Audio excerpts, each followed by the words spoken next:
Hello, folks. Welcome to Earworms. If you've been here before, welcome back to Earworms.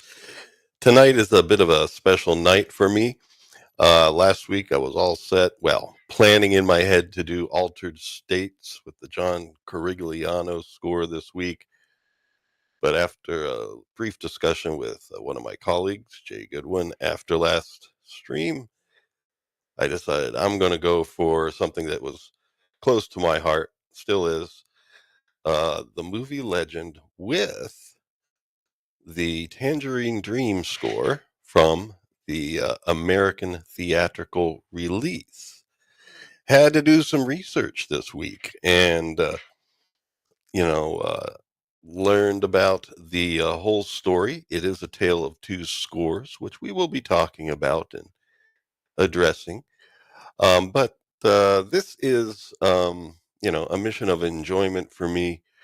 When I saw the movie in theaters in 1985, and I just loved it. And there was something really magical about the music.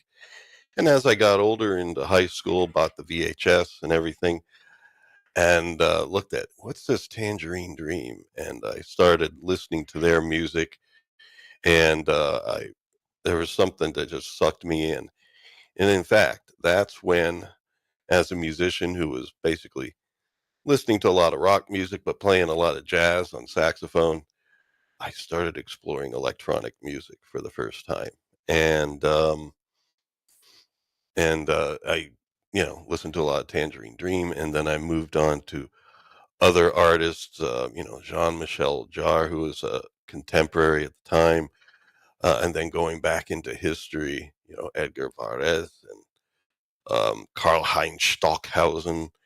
And then, you know, just exploring this whole new world. And for me as a composer, it eventually kind of took over the direction of my life over time as I progressed.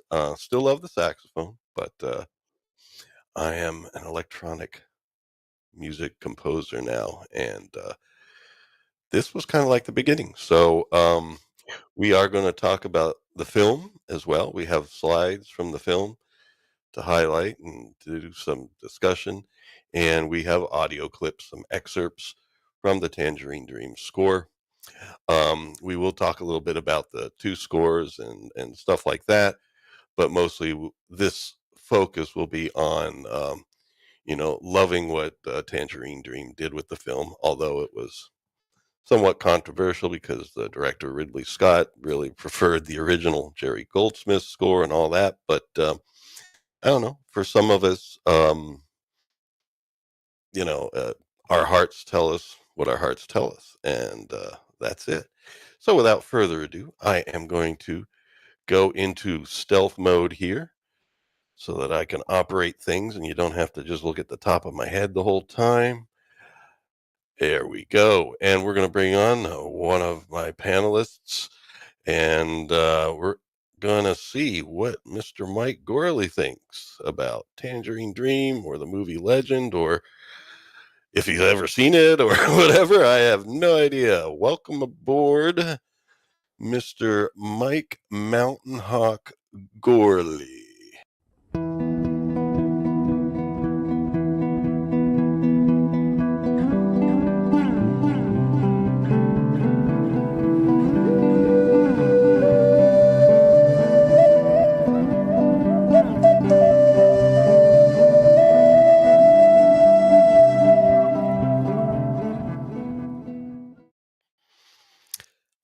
Howdy, Mike. Okay, am I the only one that does not hear Mike?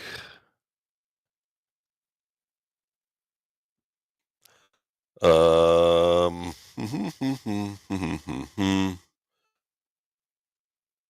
let's see here. I'm looking at the controls. I do not see a mute on the mic here on my side. Um, maybe I don't see the audio animation either. So, Mike, I think you are somehow not coming through. So we're going to proceed, bring on our next panelist, and we'll check in with Mike Mountain Hawk Gorley shortly. I'll just leave you up on screen so that your sound comes through whenever it does happen, and hopefully it will. But until then, we have some royalty with us.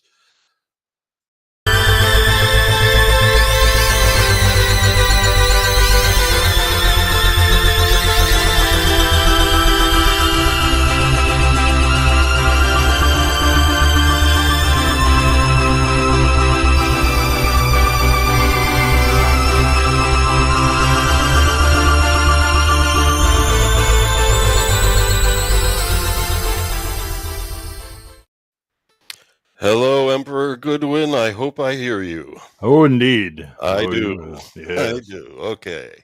Even if I have to open the door and shout loudly, you will hear me. I assure you.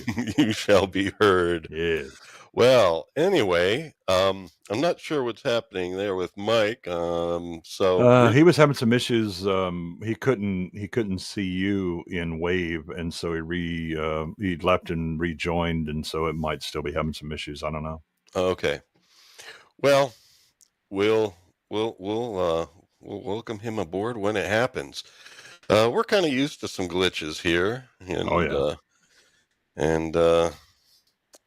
don't know. So anyway, sir, I am going to bring up some slides shortly, but how about you? Let us know. How do you feel about the movie, and then also the score, Tangerine Dream? Tell us your thoughts. Oh, I've seen both the European version, which is both a different cut of the movie, but also has the Jerry Goldsmith score, and then the American version, which I saw originally in, I don't know, 85 or 86.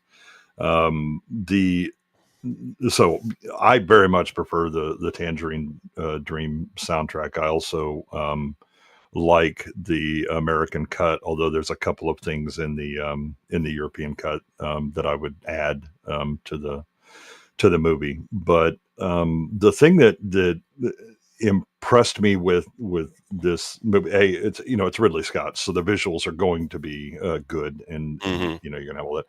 But the combination of the Tangerine Dream soundtrack and the movie itself, which is this classic fairy tale, but with this very modern electronic soundtrack, is that it really was like a reboot of how you did fairy tales, because normally it's fairy tales, so you're gonna have all the classical orchestra hits, and a pan flute's gonna show up, and all of that. This was like the reimagining, and I really thought that for the longest time I really thought that it was Ridley doing it intentionally, because it had Blade Runner with Vangelis' soundtrack, and then this, and it was like, oh, he's kind of putting his spin on it or whatever.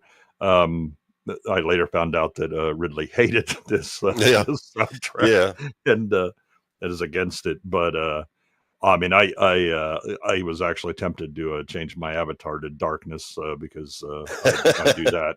I do that pretty regularly, but I knew it wouldn't match up with your intro music. Oh, that's all right. Well, I mean, hey, you could do it on the fly if you want. But I do have to say that I always, there are times, like if I'm walking into a meeting or something where things are not going to go well for people or whatever. I always imagined, I really wish that I could be darkness walking out of the mirror with that music playing at that time, where you're just like, oh, people now know there's going to be some shit up in here. Oh, yes. And we'll be getting to that scene next week. This will be a two-parter, to be able to discuss, I think, more thoroughly, not only the visuals, but of course, the score, but also the story. And as we put this up on screen here, so have something to look at, I was listening to some YouTube videos. I know you typically watch them, but I like to just listen because there's discussion going on. And Ridley Scott needed to be kind of like reined in a little bit throughout the making of the film. And it's not just what they did with the American release, the cuts and all that, but originally in the story, the 15-year-old at the time, Sara, was supposed to, I mean, not only be seduced by darkness, but he's supposed to get a bit a struggle snuggle. Yeah, it was further than that. Ridley Scott is quoted as saying he was reined in by people saying the villain cannot F the princess. Yes.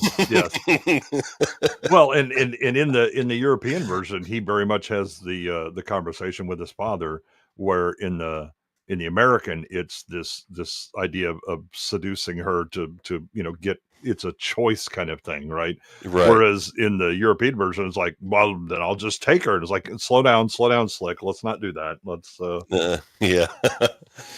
Right. Well, I did see the director's cut twice this week, on 2 separate nights, and last night I saw it again, and I will say that while I prefer the American theatrical release with the Tangerine Dream score, I mean Goldsmith did submit a competent score. It was he's a knowledgeable or was a knowledgeable orchestrator, and I mean it was a good score, and certainly nothing wrong with it. It just, I believe, for this movie, which with visually, even though it is a fairy tale subject, what they did visually also kind of made it visual plus. It was like, yeah. I mean, it's filmed indoors really, and mostly forest settings, but they did a little bit outdoors, but largely indoors, and just the forest setting, they made it like a little bit more than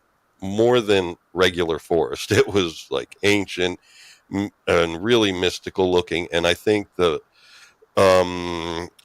at least from what I was hearing, what Tangerine Dream did is they put like some passion into their score and a lot of feeling, and the Goldsmith score was more like competent, good score writing, but bit of a mailing it in, because there are some very specific scenes in the European version where it was like, Jerry, you're reusing Star Trek, and I know it. So why are you doing that? Good evening. Good evening, Mike. I have no idea. I was about to lose my mind there. Yeah, because you're talking. Well, always look at your avatar and see if it's radiating. Unless you're Adam Gray. Now, yes. I don't know what was going on. I started to say I've been a fan of Tangerine Dream since I was in my teens. Oh, yeah. So it goes back to the 70s. So what? Oh, so you heard of them before even this film? Oh, long before. Wow. Absolutely. Because I didn't know about them until this film. Of course, I don't know. I guess you would say you are also a person that really seeks out music and cool things, and you probably listen to a lot of artists that many the average person never heard of. Yeah, I'm weird. No, that's not a bad thing. That's a good thing. Is I did not see the movie until last night. Oh. Well, so I found out about the movie from you. Which one did you see? So yeah, and I was totally impressed when I heard John Anderson's voice near the end of Yes. Yes, I'm a big Yes fan. Yeah, mm-hmm. That was actually also inserted specifically by the studio, that they thought that the movie needed some sort of single that would hook the kids, and so yeah, they did Love by the Sun. Fit in. It fit in very nicely. I'm actually, so I was introduced to Tangerine Dream earlier than this, but it was also from a movie, and it was The Keep, which I believe was 1983. Yeah, 83. And that I remember. So that's an interesting movie that has a lot of stories behind it and how it was made. Michael Mann made that movie, and I remember kind of being wowed by the visuals for that, but then also the very distinctive soundtrack, and I was like, "Ooh, well, what's that?" And then when I heard them in Legend, I was like, "Okay, you have my attention, sirs." Right. Okay, but I would say the Keep, that was probably a smaller release, right? Because the thing I was feeling was that Tangerine Dream would be known by those people that really sought out like either electronic music or they were looking for things that are different. It was definitely not mainstream, rock or pop at the time, I don't believe. No. Yeah, definitely not. And I was thinking, when the sentiments from the studio were explained as they wanted to, do something more for the kids or the younger generation, I'm like, well, how young?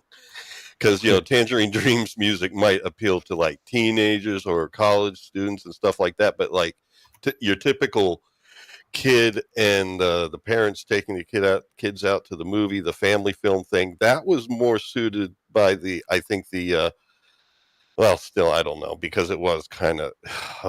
I mean, he had the lead singer of Yes singing, so you are going to in 1985. That was still relevant, and and again, any MTV would play about anything that had a decent music video. But at least the beginning portions of the Goldsmith score, I did hear like this sounds more like your typical family film, family fantasy film type of thing.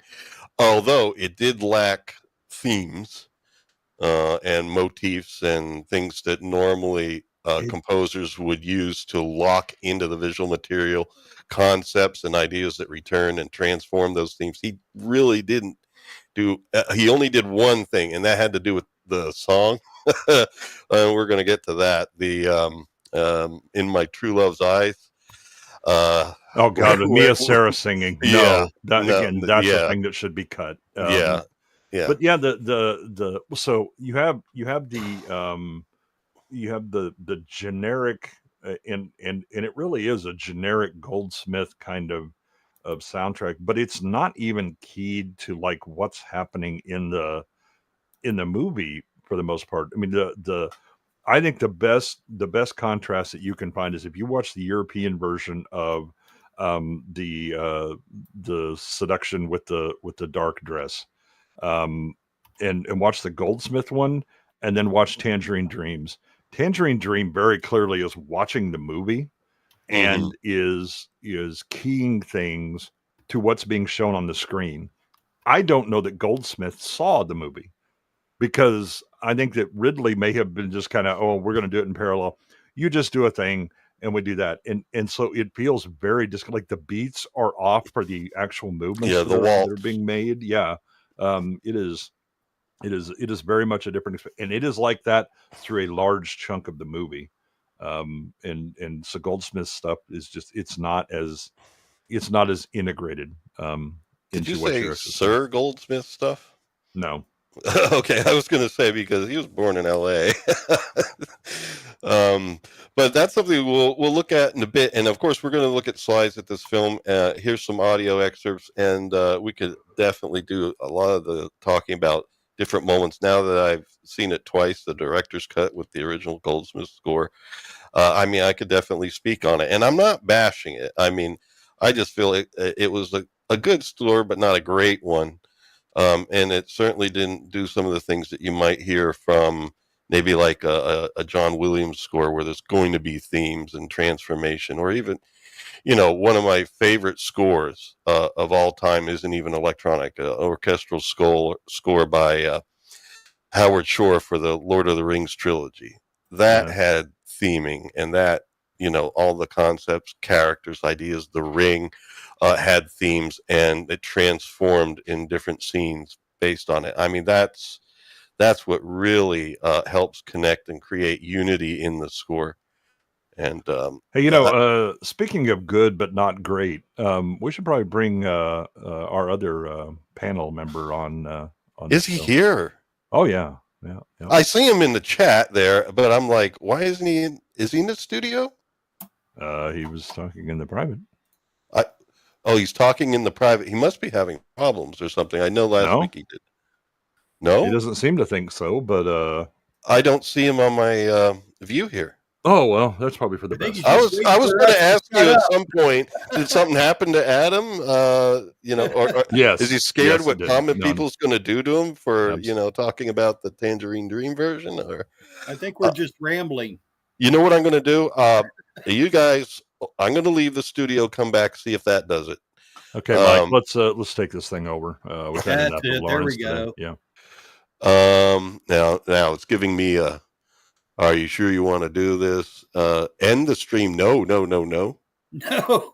Yeah, I had enough trouble getting in here to begin with. Well, leave. that would be a choice. So. There. Yeah, he's gone Okay, now. so Mike, All right, you had never seen the movie before last night. No. And so you watched the American cut, right, with the Tangerine Dream soundtrack? Yes. I didn't know there was another one. Yeah, so there's the actually, like the director's cut, and a lot of what you can buy now is just the European version with the Goldsmith score and a different cut of the movie. No, so what was your Tangerine Dream? So yeah, what was your impression of it, especially understanding this thing was made in 85? Well, exactly. That was my first thought, was being 1985. The effects and everything they did was really good. Mm-hmm. I was quite impressed. So yeah, you could tell it's 85, but you have to take that into consideration. I'd say it was a little ahead of its time, perhaps. Yeah. What's the biggest weakness for you in the movie? Ooh. The thing is, I'm not a super big fantasy, which sounds weird when you watch my videos, but yeah, it's probably why I've never seen the movie, but I didn't not like it. Don't get me wrong. It's just not typically, I don't go in for fairy tales kind of thing. I think the weakest part of the movie is Tom Cruise. Yeah, he's very young in this movie. Yeah, I think so. He had done Taps, he had done Risky Business, and then this may be his like third movie. But he's very much a plank of wood in this thing. Yeah, he's a bit campy. Yeah, and just not terribly emotive or I think he's trying to convey like the childlike mentality of the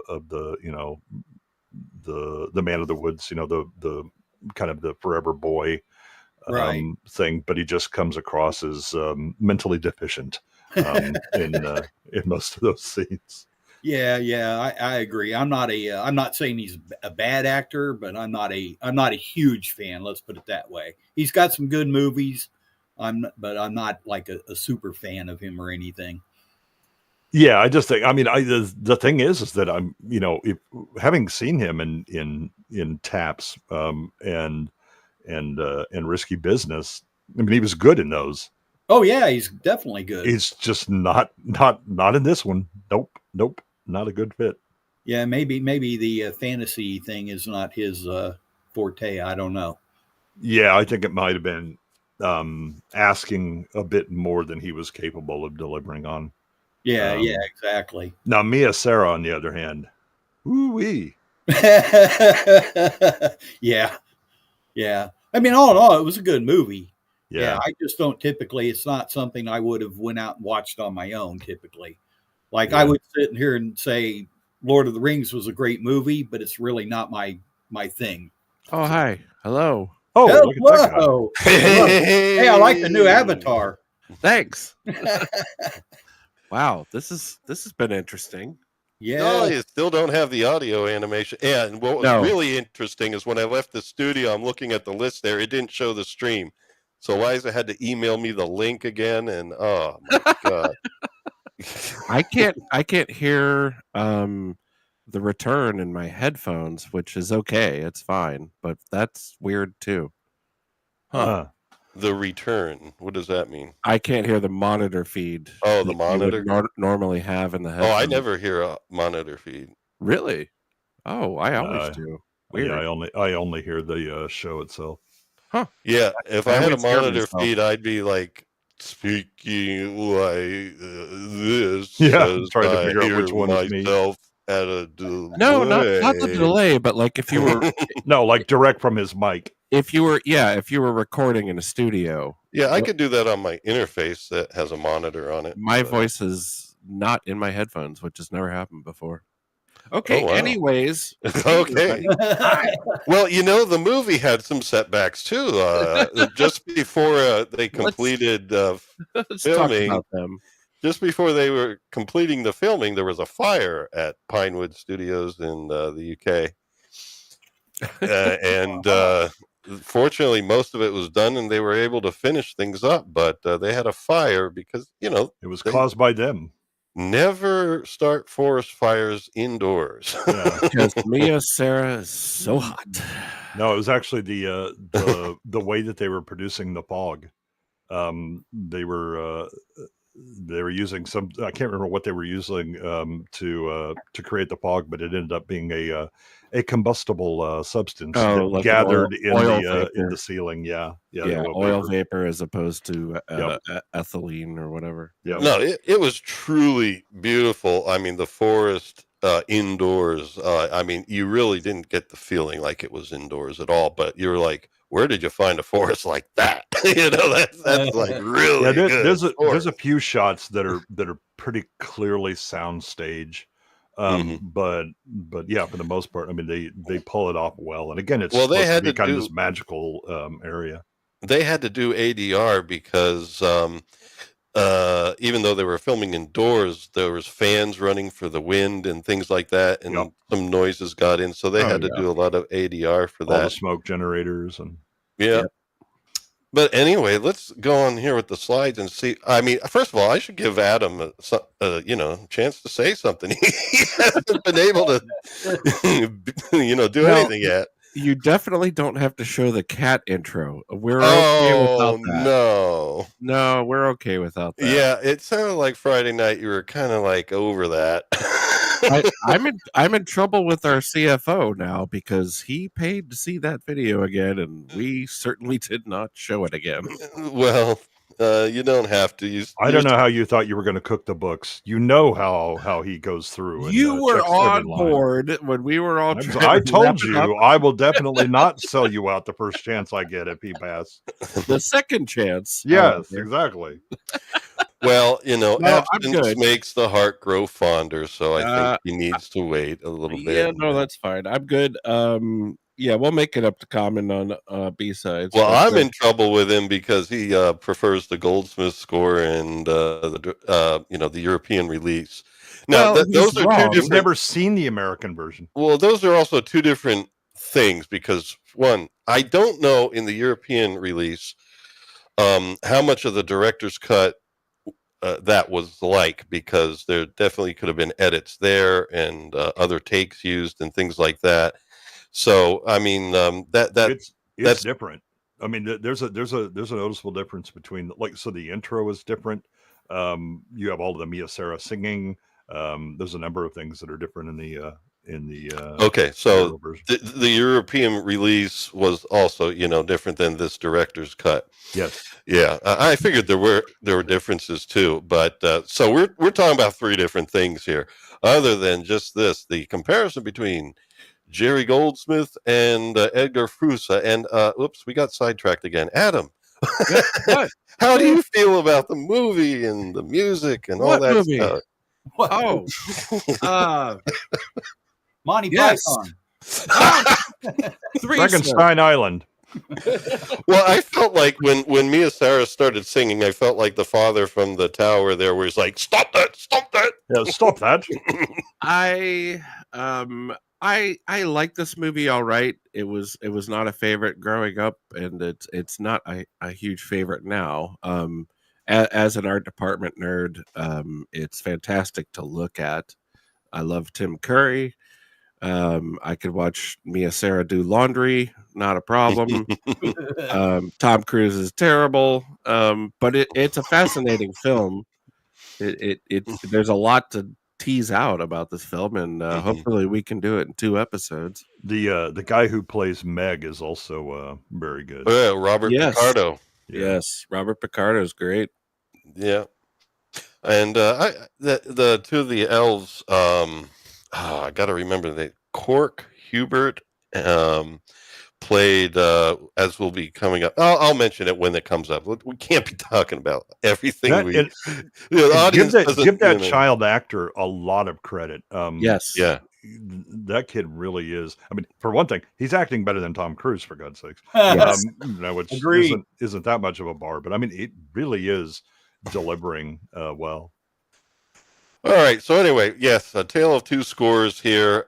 Jerry Goldsmith on the left, the American composer, longtime film composer. I believe he passed in 2002 or very close to that, around the time of the director's cut release, where they went with his score, as Ridley Scott wanted to originally. And then on the right, we see Edgar Froese of Tangerine Dream. He was the founding member. And pretty much the only stable member up until his passing in 2005. Although the band still goes on, he had a successor that he wanted to have take over, named Thurston Quaisling. Although I have not heard any of the new material past Edgar's death. So anyway, it's straight. For the European release, they had an American composer. That's something. For the American release, they had a German composer. That's something I was going to point out, because it's not just Edgar Froese or Froese. Tangerine Dream at the time also had Christopher Franke on the right, who is also known for doing the theme and the score for Babylon 5. Oh, nice. And he also did a score for a lesser known film, but a more known book that the film was based on, called The Celestine Prophecy. I've read it several times. Yeah, but there was a movie made, not a great one. No. Movie made on it, and he did the score for that. So Tangerine Dream would have been known pretty well in Hollywood, because they'd already done several film scores. Yeah, they did. Oh yeah. Well, Franke left the group in '87 and went on his own. It's interesting to me that this is one of the few times that the Hollywood producers made the right call. Yeah. With the soundtrack here, it's so rare that they improve on, a work like this, and they were absolutely correct in having Tangerine Dream on this. Yeah. And here, the Legend soundtrack. Here's a picture of what I had as a tape cover.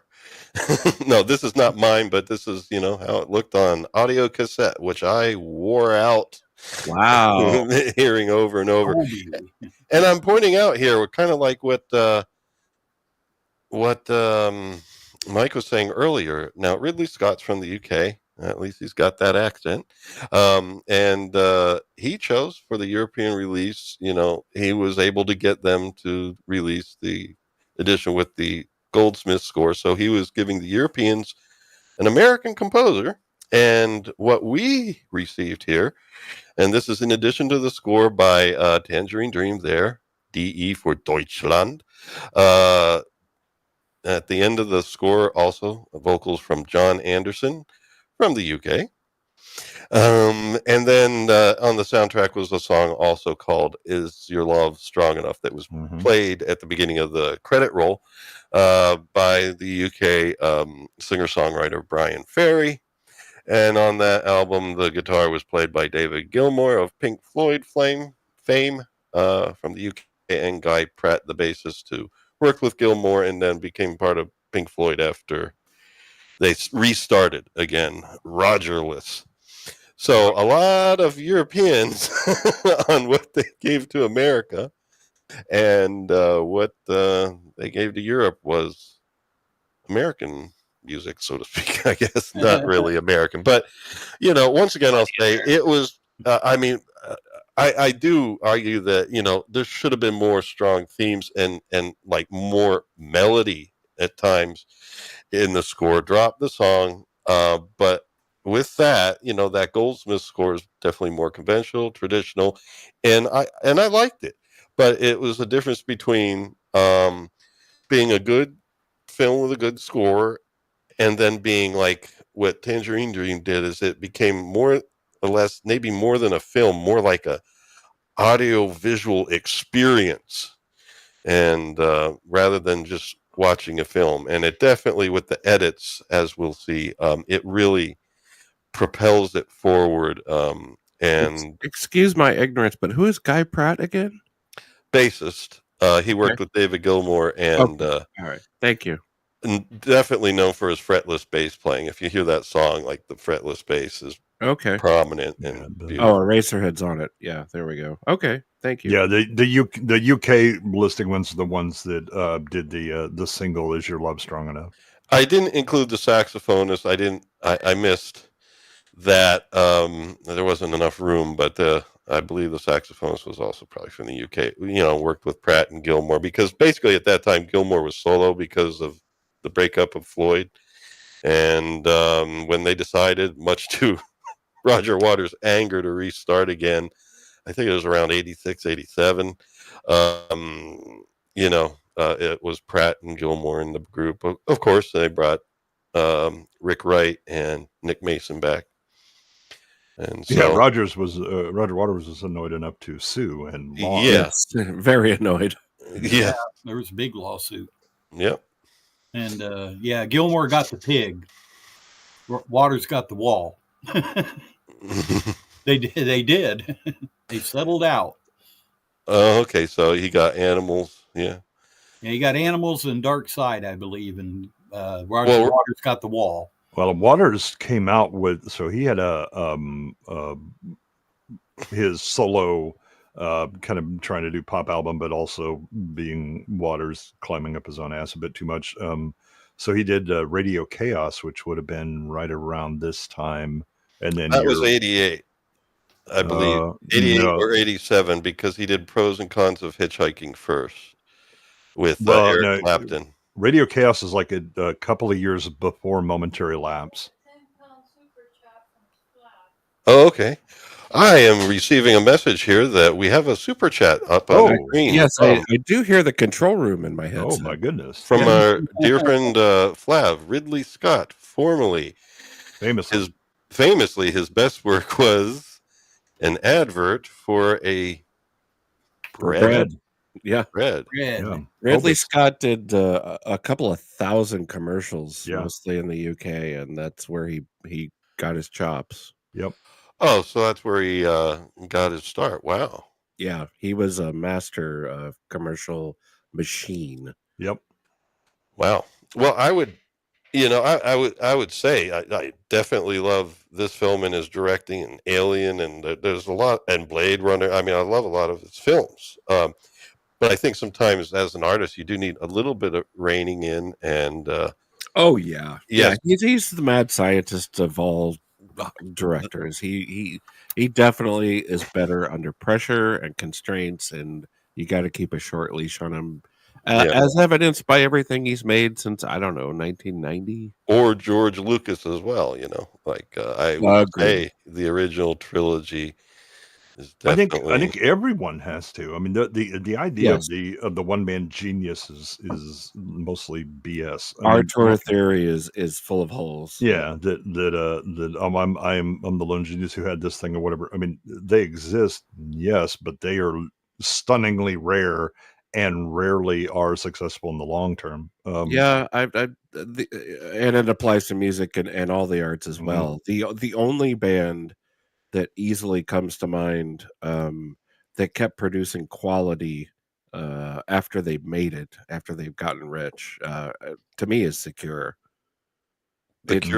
Yeah, it's really hard to think of anyone that became multi-platinum that really kept delivering on and on afterwards. Especially if it's really only the one person that is kind of the driving force, and then everybody else. You can have teams that stay together for a good long time, but there has to be like a level of respect and understanding of who does what well, and that's a level of introspection that sadly doesn't seem to show up so much. And I think sometimes the breakups are good.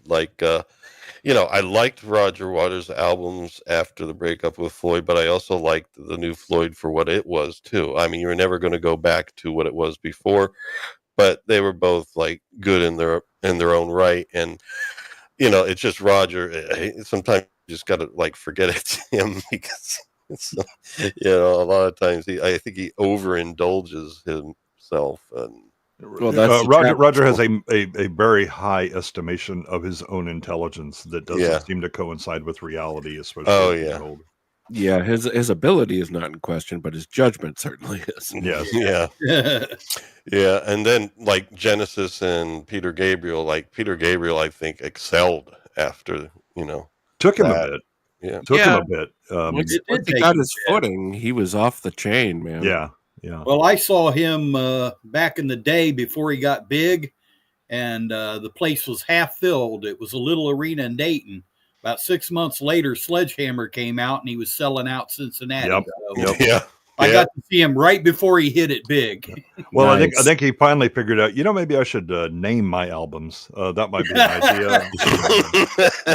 Well, and also Gabriel, when he just turns his attention to, all right, fine, I'll make a commercial pop album. He just calls it So. That's what he did. Exactly. Yeah. He's like, I can run this all day, folks. A lot like Jeff Beck. Yeah. Beck turned around and decided, yeah, I'll record a moneymaker. Sure, here you go. Wow. Yeah. Boom. Yeah. He played on, since we were mentioning Roger Waters, he played on the Amused to Death album that Roger did. At least he selected some great guitarists to work with. Eric Clapton on Pros and Cons, and then Jeff Beck on that. Oh, the cat's out of the bag. Eraserhead hit it on the Yeah, point. yeah. Gilmore Well, yeah, played it's a lot of bass. what if by Waters' ability you mean his musical ability as far as playing instrument? That Well, might be yeah, in question. his bass playing isn't the greatest, but he was good at doing what he did in his simple bass lines. His songwriting skills were notch. And the lyrics were great too. But I mean, he's no Meg White, but yeah, he can write for sure. Yeah. Now, back to Legend. What is that? This is just to show about Pink Floyd. What's available right now. We do have on the left Legend, the Ultimate Edition that you can get on Blu-ray, multi-format, all that stuff. Has the American theatrical release and the Tangerine Dream score, and on the right, the director's cut, which is different than the European release. I mean, there's definitely other takes being used and more material that wasn't included in that, but it has the Goldsmith score, so both are available. And and the problem is that director's cut was the only thing available for quite a while. In fact, I'm not sure. So it was like on VHS you could get the American right, version. and unfortunately our slides are going to be a little VHS. yeah, because I still have mine. And then DVD, nope. For the most part, you weren't getting it. And then Blu-ray finally came out. It was like, oh yes, let's have all of them. Yep. Well, I think the other problem is you should move Tom Cruise to the side there and move her in the middle. You should put him on the back panel. Okay. He was a bit of Easy there, Baltimore. He was a bit of Tarzan boy going on there. But I guess that's what he was supposed to do, child of the forest, but he came across more like not like a wise child of the forest. No, it's more the special needs of the forest. Yeah, he's kind of the proto Neo from the Matrix. He's just like, you're supposed to be clueless, but not for the whole movie. Yeah. No, you're actually supposed to be clueful in your environment. It's just that you're naive because you're not wise in the ways of humans. Yeah, innocence doesn't come through him, and no guile or worldliness doesn't come through him at all, and his eyebrows are just always on parade. It's before he got his teeth somewhat corrected as well. Well, I was just getting the video stuff up, so it'll be ready to share when necessary. And now I'm going to bring up the slides for the film so we can go through this. Close that tab because I don't want to close any tabs. Who knows what's going to happen? Alrighty. Let me get the slides. So, Mike, you excited for your concert next week? I am totally excited. For anyone that doesn't know, share with us again who you're going to be seeing. You won't be here, and we will miss you. But he's going to be holding some musical magic. Oh, absolutely. Yes. Adrian Ballou, Steve Vai, Tony Levin, Oh, that's Danny right. Carey. Yes. Tony Levin, wow. Yeah. Doing the 3 albums that King Crimson did in the 80s with Robert Fripp's blessing. Wow. Nice. And in fact, he totally approved of Steve Vai. So, and Steve Vai, I've been watching some of the stuff on that. He's been in communication, or had been before the tour, with Robert Fripp. So, and Robert Fripp, of course, is in a world of his own, guitarist wise. Yes. And I'm a massive Adrian Ballou fan, and I love his stuff with Bowie. Yeah.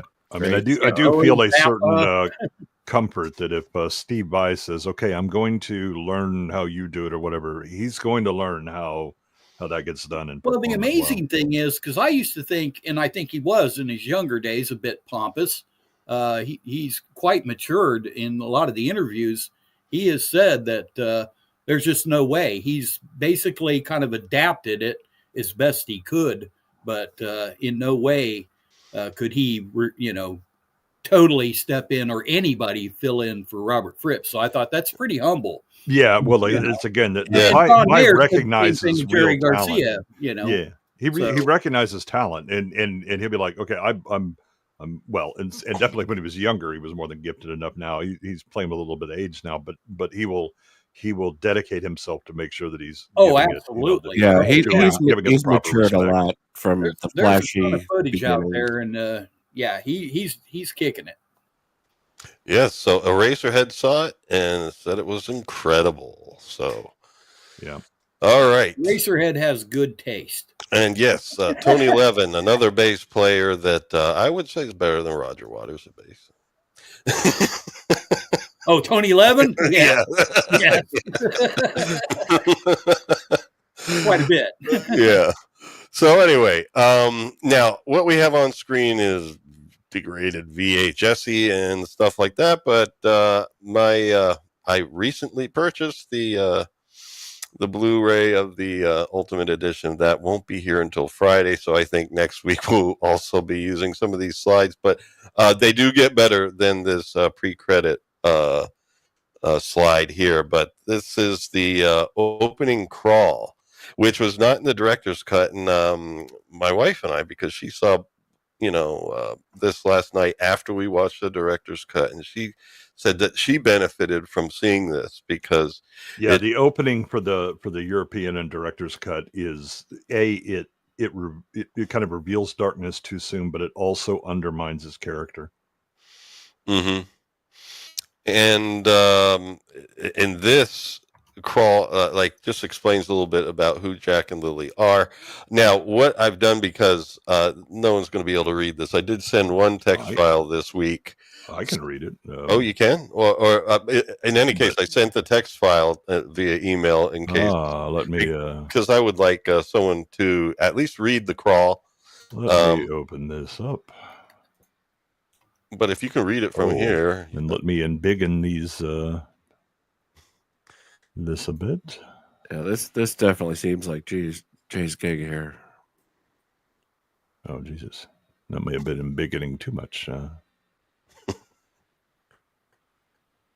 All right. Once long ago, before there was such a thing as time, the world was shrouded in darkness. Then there came light, bringing the splendor of light and love into the universe. And the Lord of Darkness retreated deep into the shadows of the earth, plotting his return to power by banishing light forever. But previous light is protected, harbored in the souls of unicorns. Precious. Well, you say previous. Oh. Precious light. You put it on the teleprompter. I just read it. You have to be careful. Okay, well, C and V are next to each other on the keyboard. Here we go. Oh, they are the friends of each other, yes. All right, let's try that again, only correctly. But precious light is protected, harbored in the souls of unicorns, the most mystical of creatures. unicorns, also spelled wrong, are safe from the Lord of Darkness. Did I say Unicron? Unicron, yes. We're going to Transformers now. They can only be found by the purest of mortals. Such a mortal is Jack, who lives in solitude with the animals of the forest. Beautiful girl named Lily loves Jack with all her heart. In their innocence, they believe that goodness is all that exists in the world. Together they will learn that there can be no good without evil, no love without hate, no heaven without hell, no light without dark. The harmony of the universe depends on an eternal balance. Out of the struggle to maintain the balances comes the birth of legend.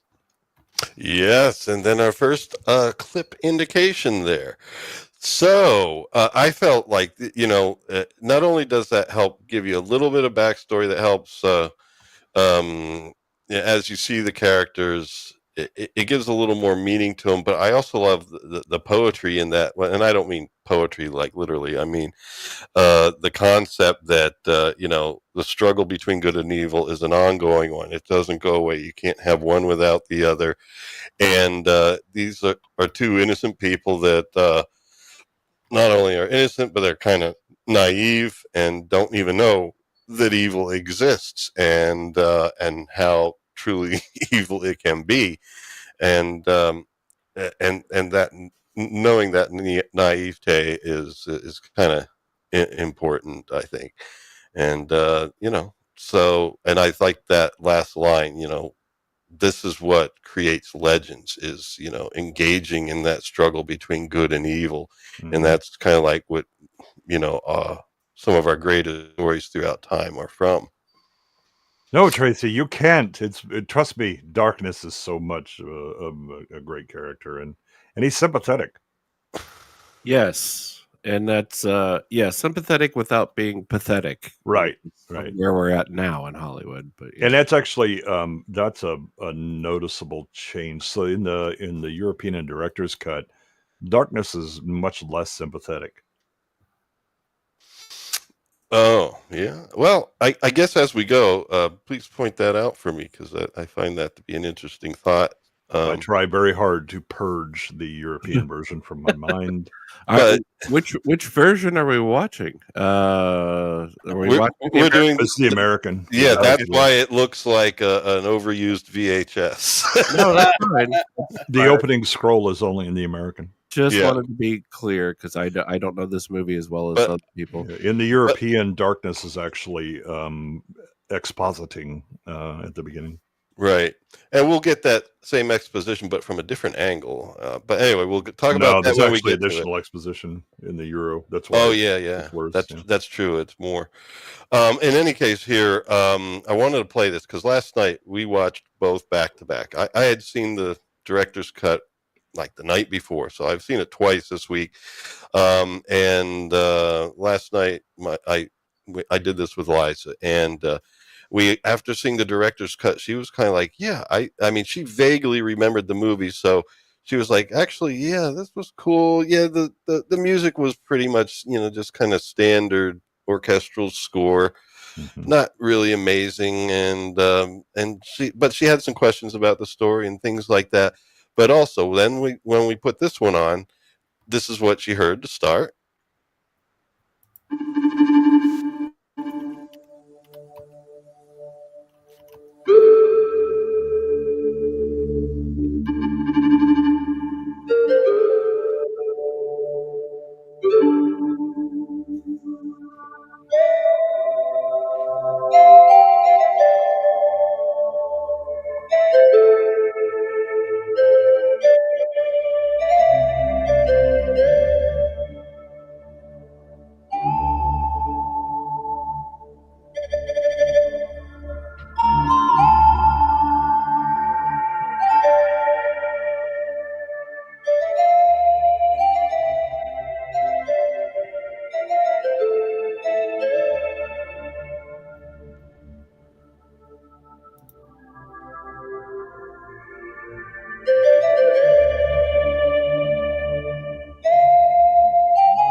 All right. And I couldn't play the moving crawl because I thought that would probably trigger something on YouTube. Okay. Yep. Yeah. So still image with the music. And when she heard that, she was more like, oh, right away, before the filming. Oh, you have my attention, sir. She's like, oh, wait a minute. This one of these things is not like the other. Yeah, it's like, because it sounds magical. Yeah. Yeah, there's this ethereal quality to it, but again, it's like this mix. Again, you get the electronic side, but you also get like traditional instrument type thing, pan flute and that kind of thing. But the one thing, man, the Tangerine Dream soundtrack absolutely knows how to use bass as a way to convey weight and importance. Yeah. All righty. Yeah, so basically, I feel impactful is I think as far as linear time goes, much more effective. Not to downplay anything, but before we were saturated with Barnes and Noble's world music CDs, hearing a traditional flute sound like that was rare. Well, it was. I think this was Emu. Yeah, it was a synth. Yeah, it was synth, but I believe. But they're using it, and then this shows up in every Roland sound, font for devices in the late 80s, early 90s, and then we got overwhelmed. It became pervasive and somewhat sort of devalued. Yeah, especially if you're an Art Bell fan. But pan flute's pretty common in just about every synth. It's not now. Now. Well, now. Yeah, right. That's my in 85 it wasn't. Yeah. No, he was ahead of his time, but he also knew how to use instruments, because if you go way back to the beginning of Tangerine Dream, they actually had drums, they actually had guitars, they actually used instruments plus the electronics. And then they kind of went more in a electronic direction with time, but right, also because again they got sampling synths, so they could actually use the sounds that they I want to have a guitar sound. Unfortunately, if I use a synthesizer in 70s, it does not sound like a guitar. It sounds like I'm playing Space Invaders. Then you get the Emu emulator 2 and all that, and now suddenly you can record samples and play them back and play with them. I just wanted to mention the context in time, because it's the same problem with movies. When I hear younger people say Blade Runner is boring, I'm like, you wouldn't have your 10 favorite films if it wasn't for Blade Runner. So you need to go back to school. Oh yeah. Well, and I think that a good comparison is again the Goldsmith score, where he's using instruments, these real instruments and all that or whatever, and it just sounds like generic soundtrack. It's not bad, it's not good, it's there. He phoned it in. I don't, for whatever reason, whatever politics or money was happening, it's not good. Well, the layer of darkness when they were in there, actually I heard more of a mood and stuff, and you get that underlying bass. But in the beginning, just throughout the forest scenes, it didn't even sound necessarily fantasy. It was. It's light, it's airy, it's ethereal. There's an otherworldliness to it but very, very upbeat and happy. That's the other thing that Tangerine Dream is great about, is changing the key of the music based on what's going on. And we'll see that as because I'll talk about some of the scenes as they come. So let's get through these credits here. Red. Not tonight, we don't. So if anybody wants to point out any of these people, please do so. So I'll go back to this one. Anyone want to, I don't have any idea who Arnon Milchan is. I know that guy. He did some things. Heard of him. Some bloke. He did some things. Legend. He did some things. Yeah. That guy did. There we go. This guy should not have been in this movie. Well, we have a bear at that moment. I would have rather had the bear.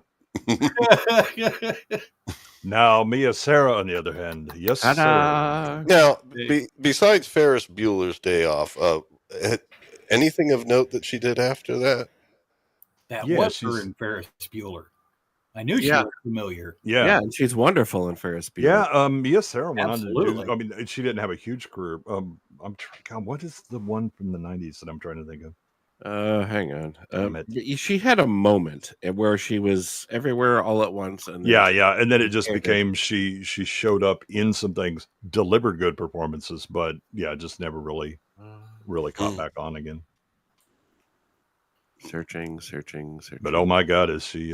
Ferris Bueller, Oh. Legend, Time Cop, Bueller. Undertow, The Maddening. Yeah, that was about it. Yeah, I Undertow. think it might be Undertow That was a Tool album. Yes, but this is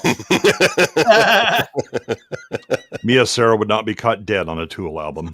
No, I don't think so. Stranger Among Us. I don't know any of these other films. And This then Tim Curry guy. He's all right. Yeah, where Yeah. are we with Tim Curry? very selective about the roles he does, and Well, except Mm. except in the 80s where we've seen some Halloween videos this month where oh yeah, Tim's not being exactly discerning. No, yeah, Tim got Tim showed up in a lot of things. well, that's Some what I straight read about trash. him. So I guess that Well, stop using Brave. no, that actually it wasn't reading. It was a YouTube video that was talking about the film and Stop using YouTube. called Yes. WTF. The WTF overview of the film. But anyway, okay, so I think Tim was very selective when he could afford to be. Yes, And I'll just leave it at that. and because very I would- much open to any role when the finances were a bit off. Yeah, when we're behind on the payments, it's fine. Mhm. And I don't begrudge anyone for that. Yeah. Everybody's got to get paid. That's fine. But Yeah, the one thing about Tim Curry is that he always brings his effort. He's not. I'm not sure I've ever seen anything where he's mailing it in, even though the rest of the movie may be. oh, what did Tracy say there? He was a working actor. yeah, Yeah. he was a Mhm. workhorse. You didn't see Yeah. him in always in big things, but he was a workhorse. Ton of voice acting. So anyway, we shall move on. David Bennett, who played Gump, who we'll be meeting as we get to it, an elf. And this kid is great. Now, was it his voice?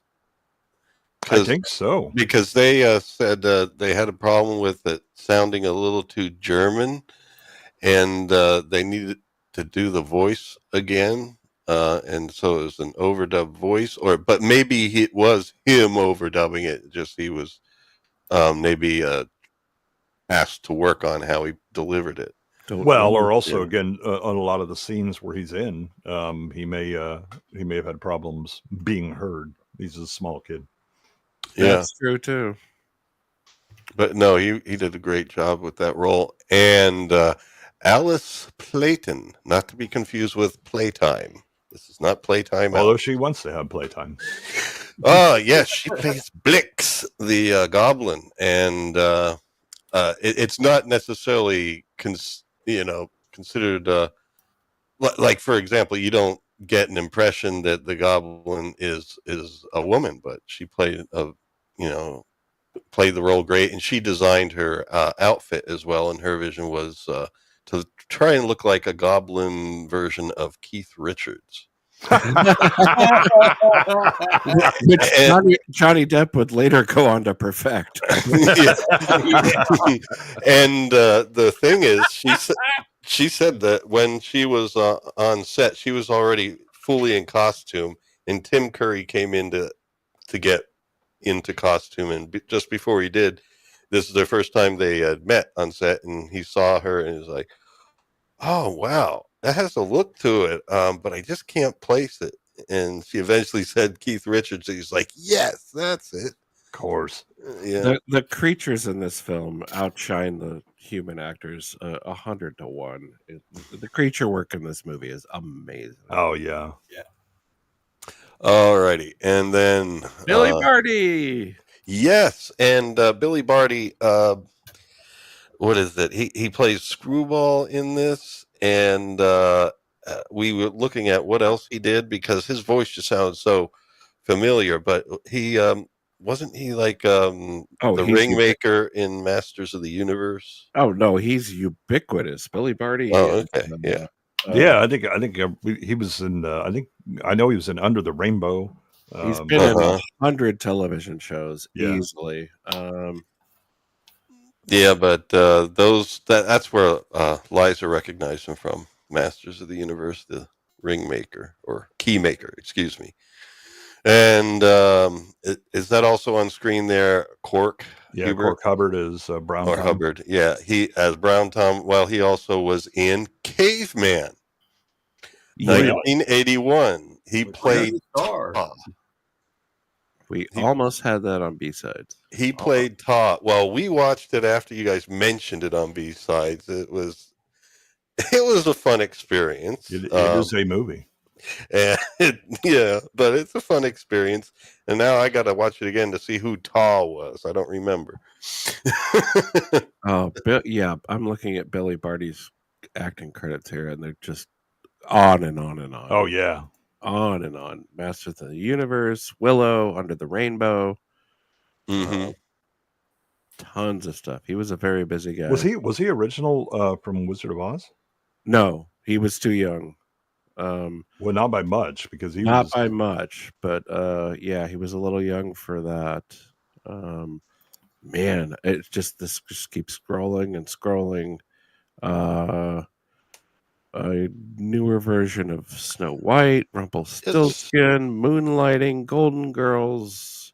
Oh yeah, Trapper John and Dee. We should probably do a Golden Girls episode. So no, this is about music. This is about music. Although I should say this now, just also Eraserhead says, please like and subscribe. Yes, thank you, Eraserhead. At the same time, I do need to announce in December. I don't know if it's going to be over 2 weeks or 3. We are going to do the Star Wars Holiday Special. Oh no! I feel like I'm coming down with something in December. I thought we were friends, Lawrence. There was some good synthesizer in that show. Oh my goodness!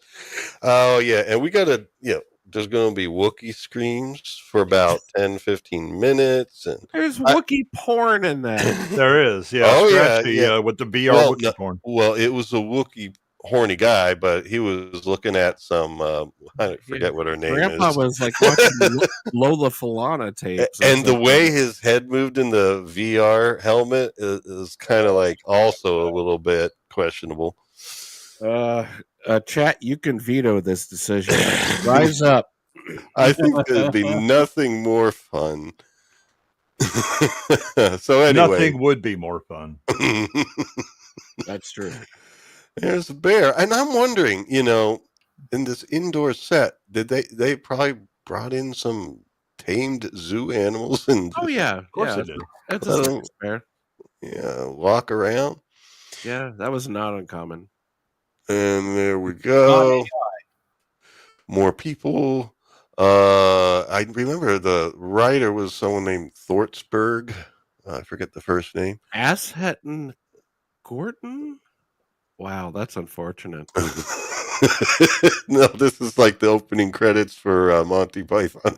Yeah, but to be fair, these people absolutely delivered on their side. I'm being silly, but it is an unfortunate name. You would not want to be on the playground with me with that name. This crew is top notch. Yeah. There we go. Yeah, Rob Bottin. Rob Bottin, yeah. Rob Bottin. I always say Bottin because I used to only know his name from print. Yeah. Exceptional artist. And we do see already, here's Blix. At first, it's maybe hard to tell what it is, but that's the head of Blix. And we have here music by Tangerine Dream. Yes. And then we have here, it's hard seeing the blue red VHS. Tim Hampton, co-producer. Yeah. Nobody Oh, cares. you don't know. Written by William Hortzberger. Yeah. Yorksburg. Oh yeah. Hortzberger. Yeah. I thought it was Sportsburg, but whatever. No. But anyway, yeah. With Ridley Scott, they were doing ideas back and forth, but this was Ridley had a lot of involvement in it because of the idea behind this. He wanted to make a movie for his daughter. You can't have the villain F the princess. Yeah, that's the thing that's weird is that Ridley's like, no, I want like a fairy tale for my daughter, and then it's like, I'm sorry, you're having darkness do what with the princess? Like, we need to. Hey, our good some friend word. Scott H is here. Hey, Scott. Yeah, welcome aboard, Scott. Alrighty. I don't know. I'll let you guys just call out names if they're important. Well, I'm going to call out the fact that I don't know. I don't know if Riley. I don't know. Yeah. We're 90 minutes in and we're still looking at the credits. So this is going to go great. Now we're Thank getting you into and it. good night. All right. Well, anyway, at that place we were looking at from the outside in the previous screen is this layer where, as we see the inside, this was not in the director's cut. They show, kind of the stuff that goes on there in the opening here, and the music is quite ominous, and basically they lay people on benches and beat them. This is also a kitchen because they do some cooking and stuff too. Yes, they do. I think they're tenderizing some meat for dinner. Yes. Yeah. Right. Man. And anyway, meat's back on the menu, boys. Ooh. So anyway, yes, more of that and imps walking around. Tracy, yes, I have seen the European version. Yeah, He's going to tell you all about it, Tracy. Oh, yeah, you could just watch me bitch about it on Cannolis MMM, where we covered this. Mixed martial Mm, marts. All right. Messy marital Monday. Yeah. Yeah, anyway, more imp crawling around. They hired some little people for that. And there we go. Look at that. This also is not shown from this perspective in the director's cut. Basically, we do see darkness here, espousing some ideas and thoughts, and with a little bit of blacklight, I think. Yes. A little blacklight. A lot of black light in this film. Oh yeah, and there you go. Even the black fingernails somehow glow in this scenario. I am a fan of blacklight properly used. I actually am. Yeah. Oh yeah. It goes bad in a heartbeat. You got to be careful, But we do have a video clip to play as I advance this forward, so we're going to do that, and we'll be moving along like a well-oiled machine here shortly. Uh-huh. Mother Night, fold your dark arms about me. Protect me in your black embrace. I sit alone, an impotent exile, whilst this force, this presence, returns to torment me. Enter! All right. So, yeah, I think with the opening screen crawl and this, I mean, you link up the ideas that darkness was all about the land until light came. And he's looking back to the good old days where it was just darkness. So he's plagued by the light. And we shall progress. Yeah, we're not quite Shakespeare here, but the stakes are already pretty high when you get introduced to Tim Curry like that. Yeah. Tim is like, allow me to introduce myself. Oh, sir. Yes, sir. But he, Psyche, I do think that they pitch his voice down. It's certainly effective. He does have body to his voice, though, definitely. Oh, yeah. Yeah. I mean, he yeah. has the state. Yeah. I think they add some reverb and then they down pitch it. They don't have to down pitch it a lot. Tim Curry can get pretty low.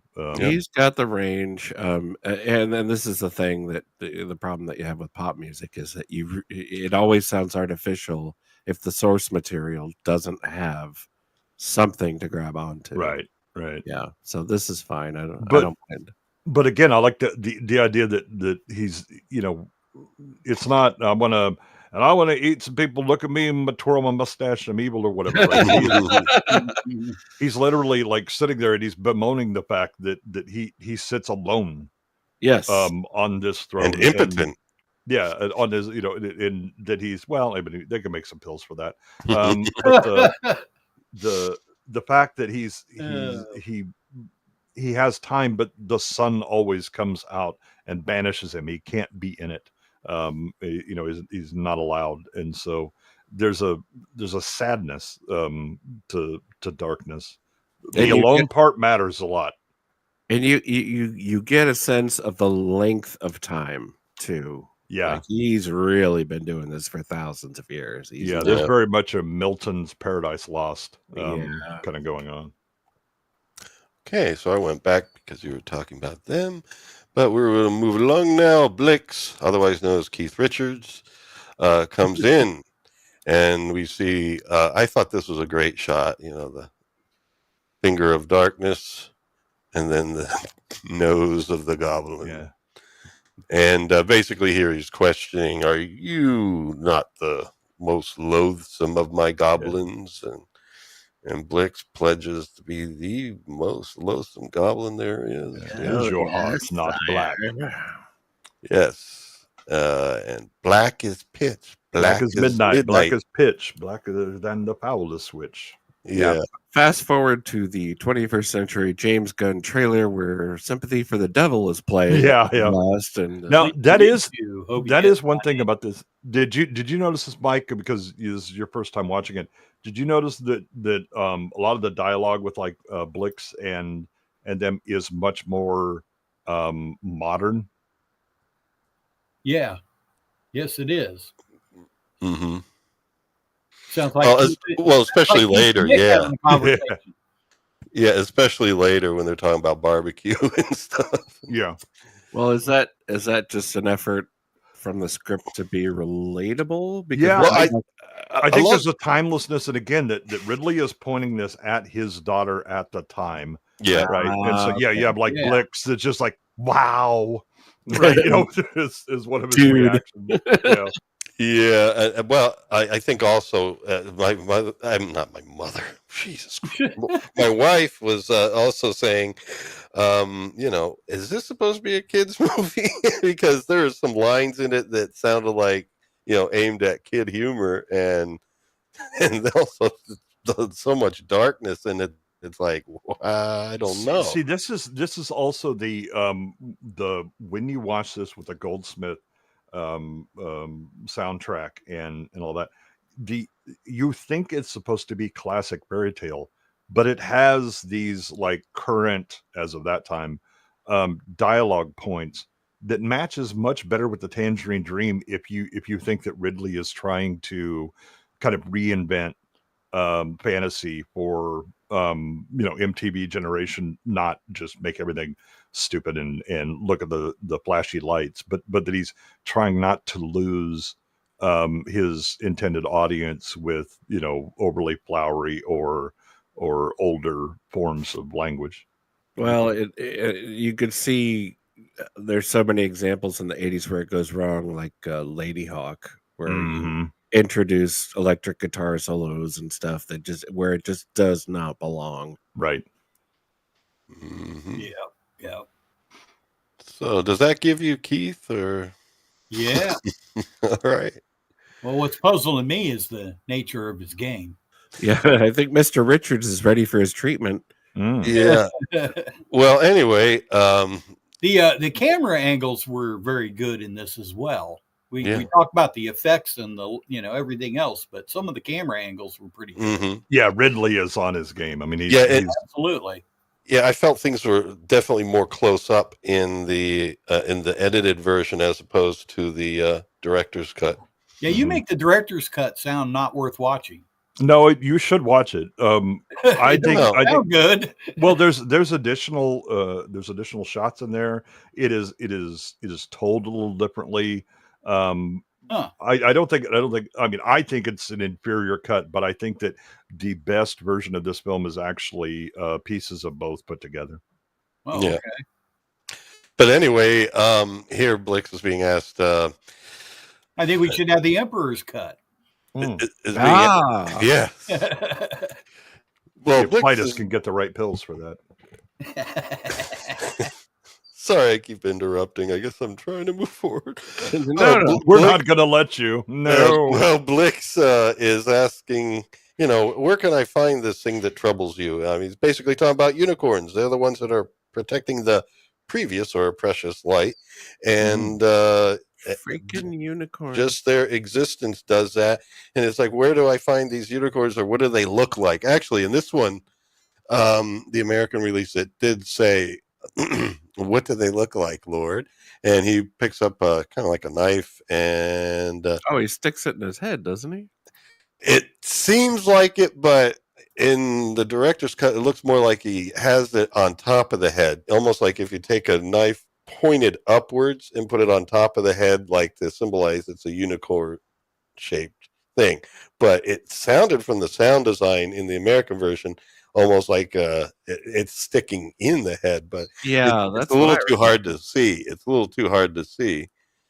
But it definitely, that's what I thought until I saw the director's Well, cut. I mean, if you're looking at this shot, he's holding it by the handle, and the handle is on his head. Mm-hmm.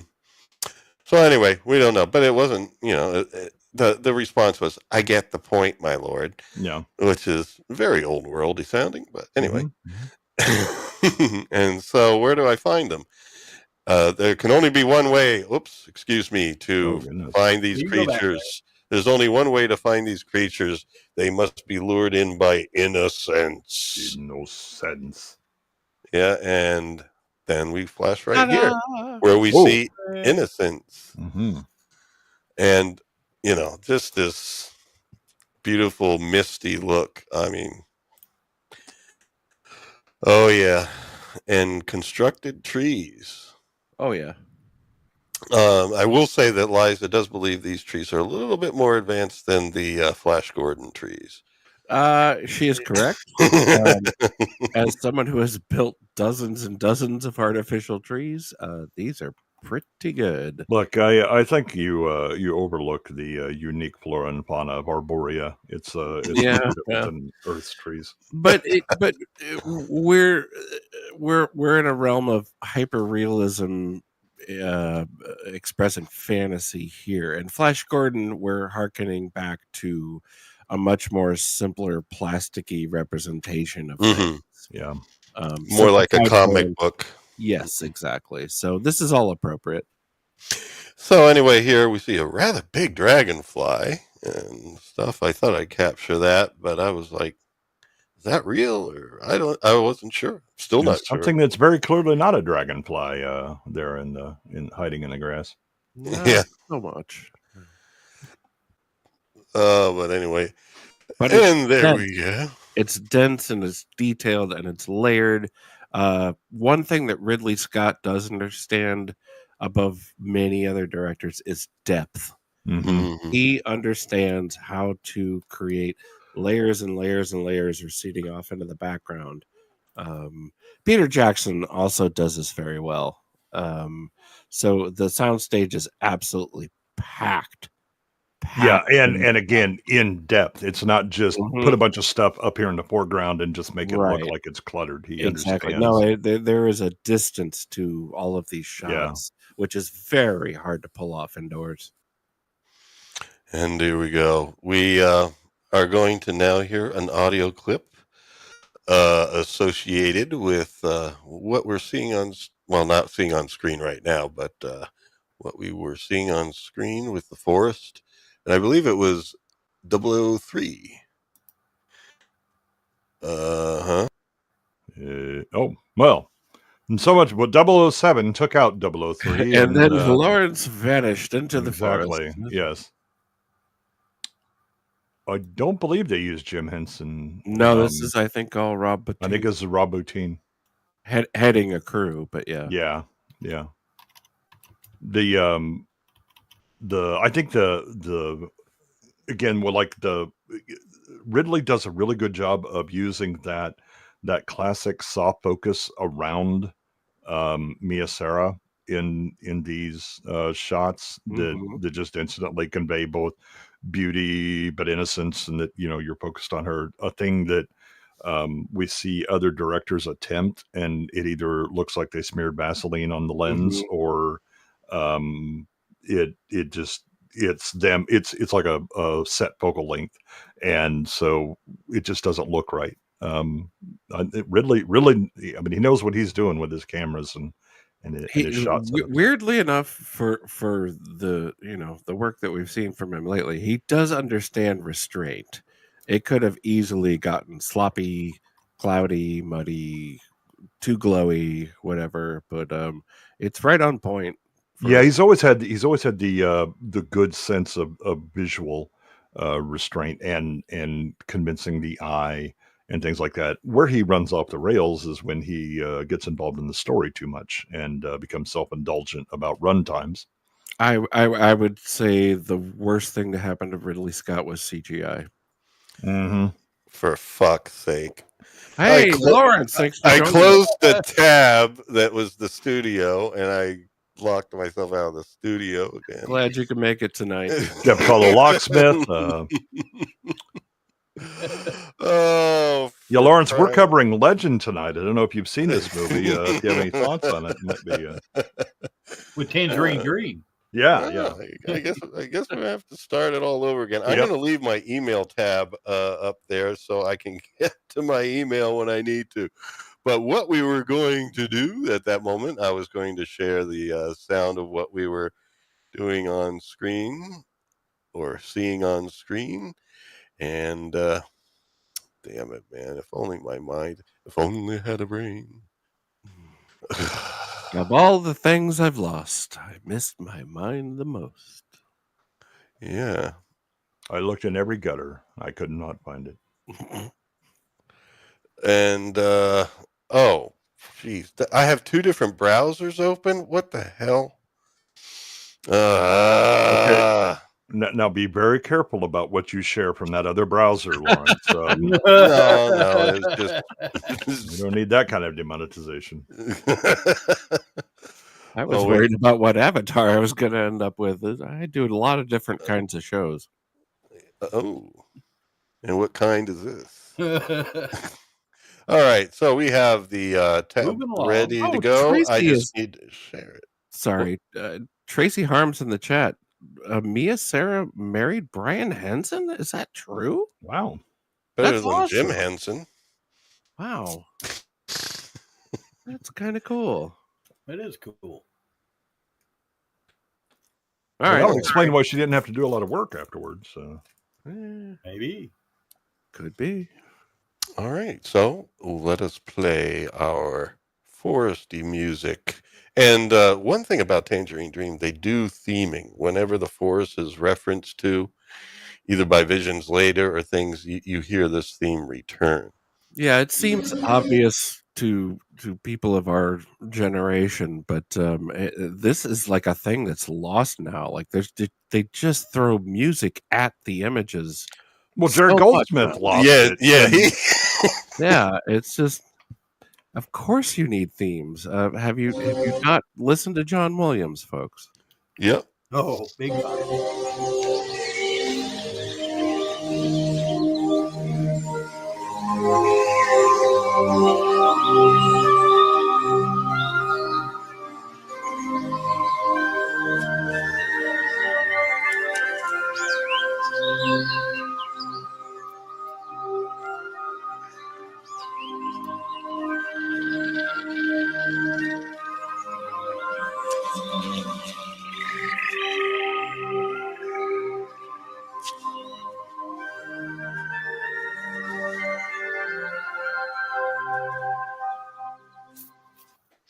All right there. Don't want to play too much. I don't mind losing the monetization because I'm playing audio clips, but I don't want to lose my channel.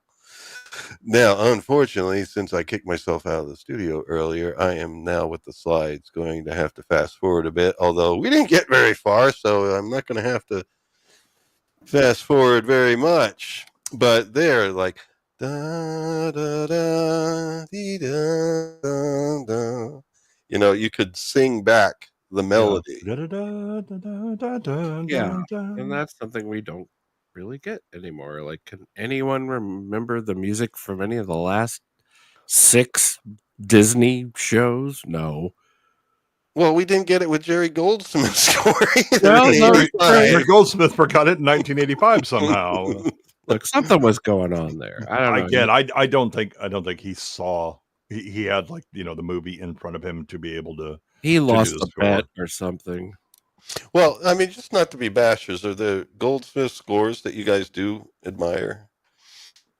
Oh, I mean, the Star Trek stuff that he did. Yeah, the motion picture, yeah. especially like when Kirk was in the shuttlecraft going to the Enterprise, and you're just seeing this low.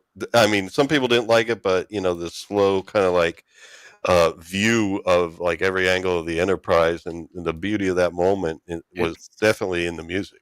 It's not that Jerry Goldsmith is a hack. It's just that something went horribly wrong. That's why this stands out. This seems very unlike Star Trek: The Motion Picture, The Omen, Rambo Part 2, First Blood, Papillon, Gremlins.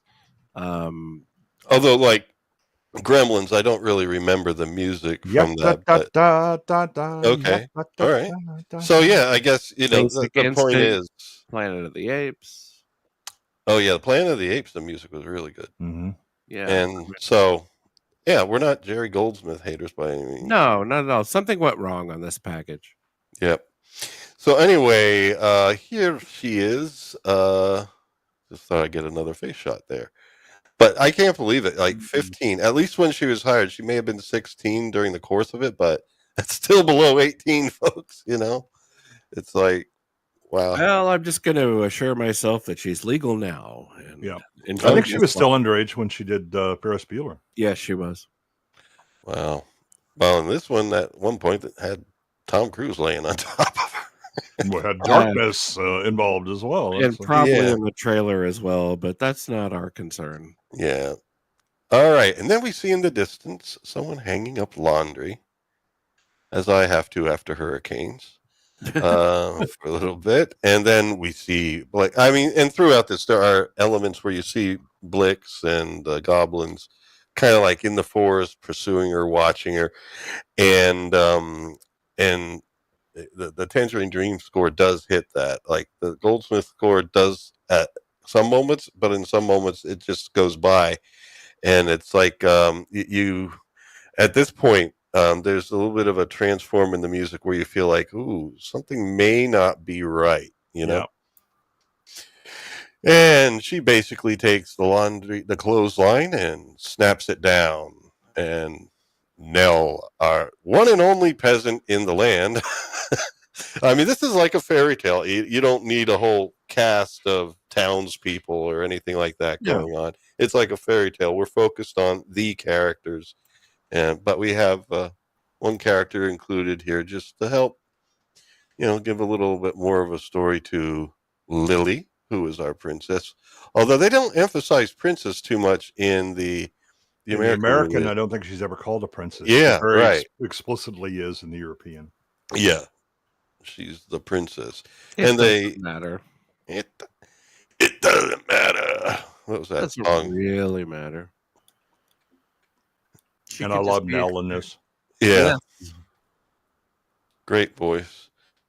And anyway, Lily goes in and decides to walk around and help herself to some food. But I just love the set. You know, it looks like, yeah, that's kind of perfect. Yeah, that's the kind of place I'd want to live in if I was. I mean, these are some well-fed commoners given that table, but yeah, well, I mean, that makes sense because you know the land is fat and plenty, fruitful, and the things are good. You know, everything is bountiful. Nature provides. Yep. it's a perfectly good setup for losing these things. Mhm. And she's there like royalty does. She's taxing Nell by taking some of her fruit and eating it. And she walks around the room and notices a clock.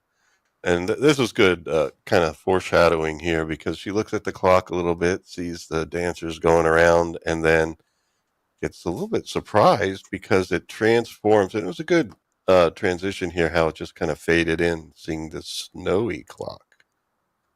And the music in the Tea Dream score was definitely sounded much more ominous Mhm. than in the other. So anyway, it does come back to normal though, and so she just thinks, that's curious. I would be like concerned about maybe seeing a psychiatrist or something if that happened to Going through me. puberty, it's fine. Okay. It's like, no, I did not drop acid. So why did that happen? So there Because she you is. didn't drop acid. It was mushroom. Yeah. Actually, these I don't need to. Doesn't sound like it. Not while you're driving, no. Well, I don't drive with my vision. So anyway, here she is podcast. at the table, and Nell's being very nice to her. All right, I guess I got a lot of face shots there. I can't imagine why. Well, and I got a face shot here, but anyway, Nell is basically talking to her. It was extended in the director's cut.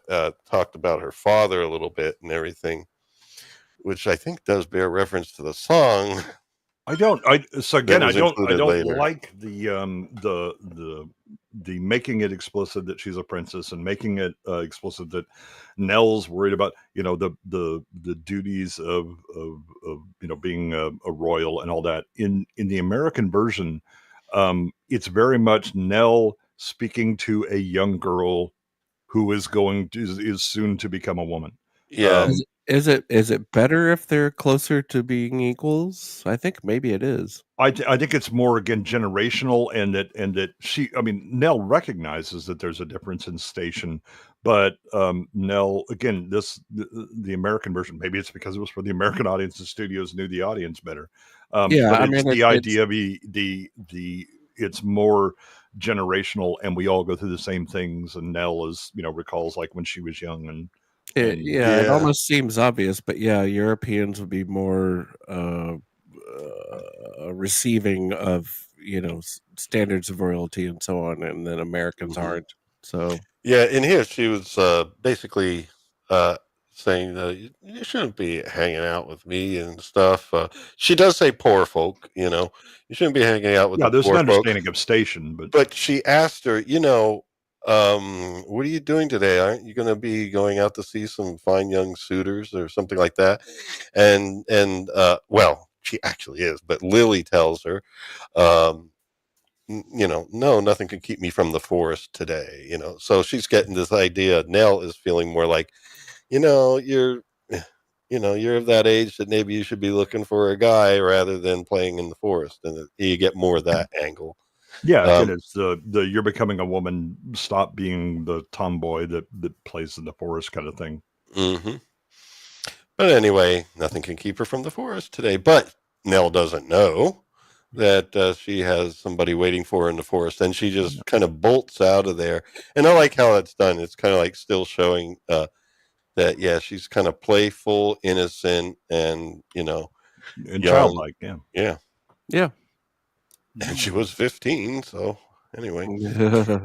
There's Nell saying, stay away from this, and this, like toadstools and old oaks and stuff, kind of like this indication that, some of these things that are part of lore and like fairy mounds and things like that, where elves can be mischievous. The fair folk can cause some troubles for you. And, later that does get shown. Oh, man. This is inside. Yeah, it's hard to believe, ain't it? It is when Ridley Scott filmed something. Yeah. And there we go. We still see the goblins in pursuit in the forest. And at some moments Lily does kind of look and stuff, but doesn't see them. But she senses it. Something's a little weird.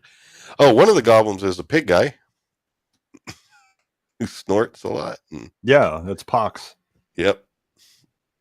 And there she is looking up because something doesn't seem quite right. Oh, we have more music. Sorry, in this one we are going to be playing a little more music than usual. Hooray! Sounded like when you ate Robin's minstrels over the winter and the Holy Grail. Yay! There was much rejoicing. We've already got the one.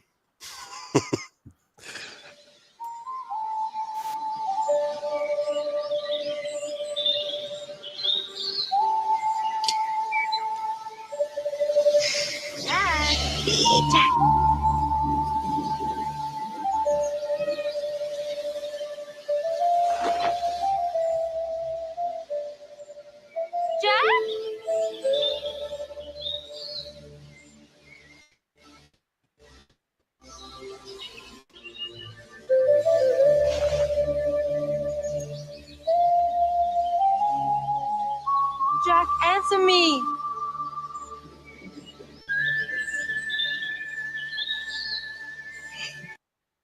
All right. Also, you hear a difference I heard was in the sound design of the American release. It was the forest was more vibrant sounding. They like dialed that up, I think, and kind of like subdued it a little bit, at least in the director's cut. I mean, I can't say what the European release was in theaters. They were doing anything to cover up Mia Sara's singing.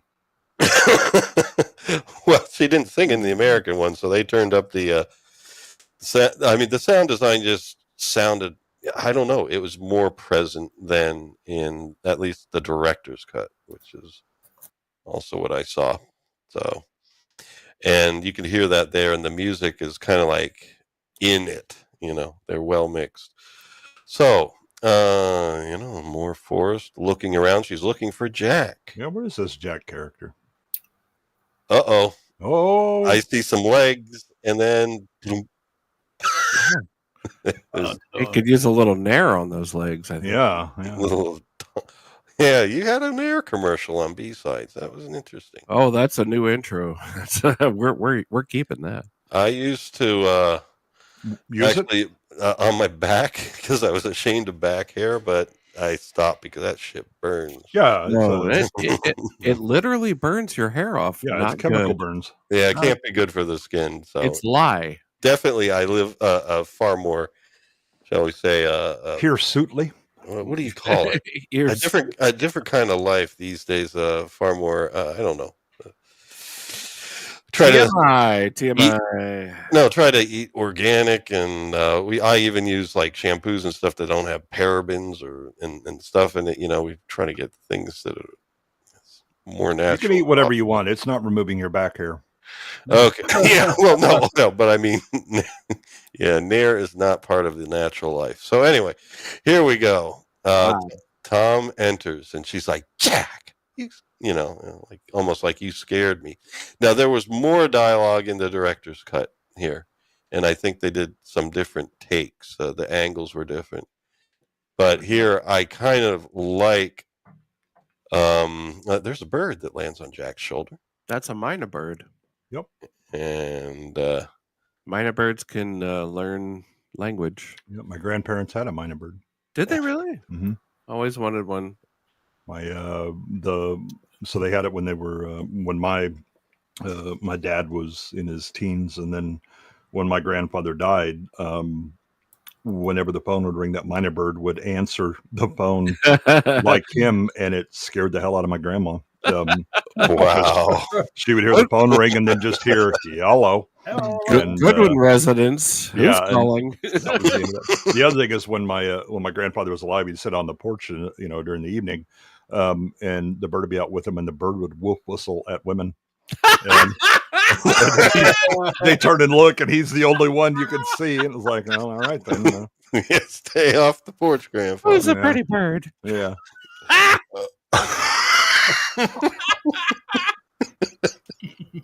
That's awesome. So anyway, yeah, but it gives the impression that all right, Tom's in touch with nature, or Jack, and she says, "You're so clever." It's like, well, no, I don't think it's clever. The bird might have been clever, but maybe she was talking to the bird. All right, but Blix is still watching. And here we go. Helps her across the stream. I preferred the reduced dialogue because some of the lines she said in the director's cut made her seem a little less. Yeah, she's less innocent. Yeah. Yeah, it's more conniving and manipulative. Yeah, and she brought him the fruit from Nell's office, Nell's house. And anyway, Blix is watching. I think this might have been the line where we get it's like something about nice and sweet. Oh, maybe nice, maybe sweet, but not half as good as rotting meat. Yep. Definitely by that point. So you get the sense of and depth of evil. Oh, they're smooching. There's Tom kissing a 15-year-old.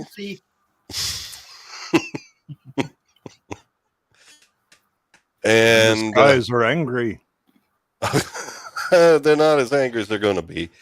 But yeah, just beautiful scenery. Oh, and she gets, is that all? Yeah, she gets a minor bird too. No, it's a little like chickadee or parakeet or something like that. Oh, okay.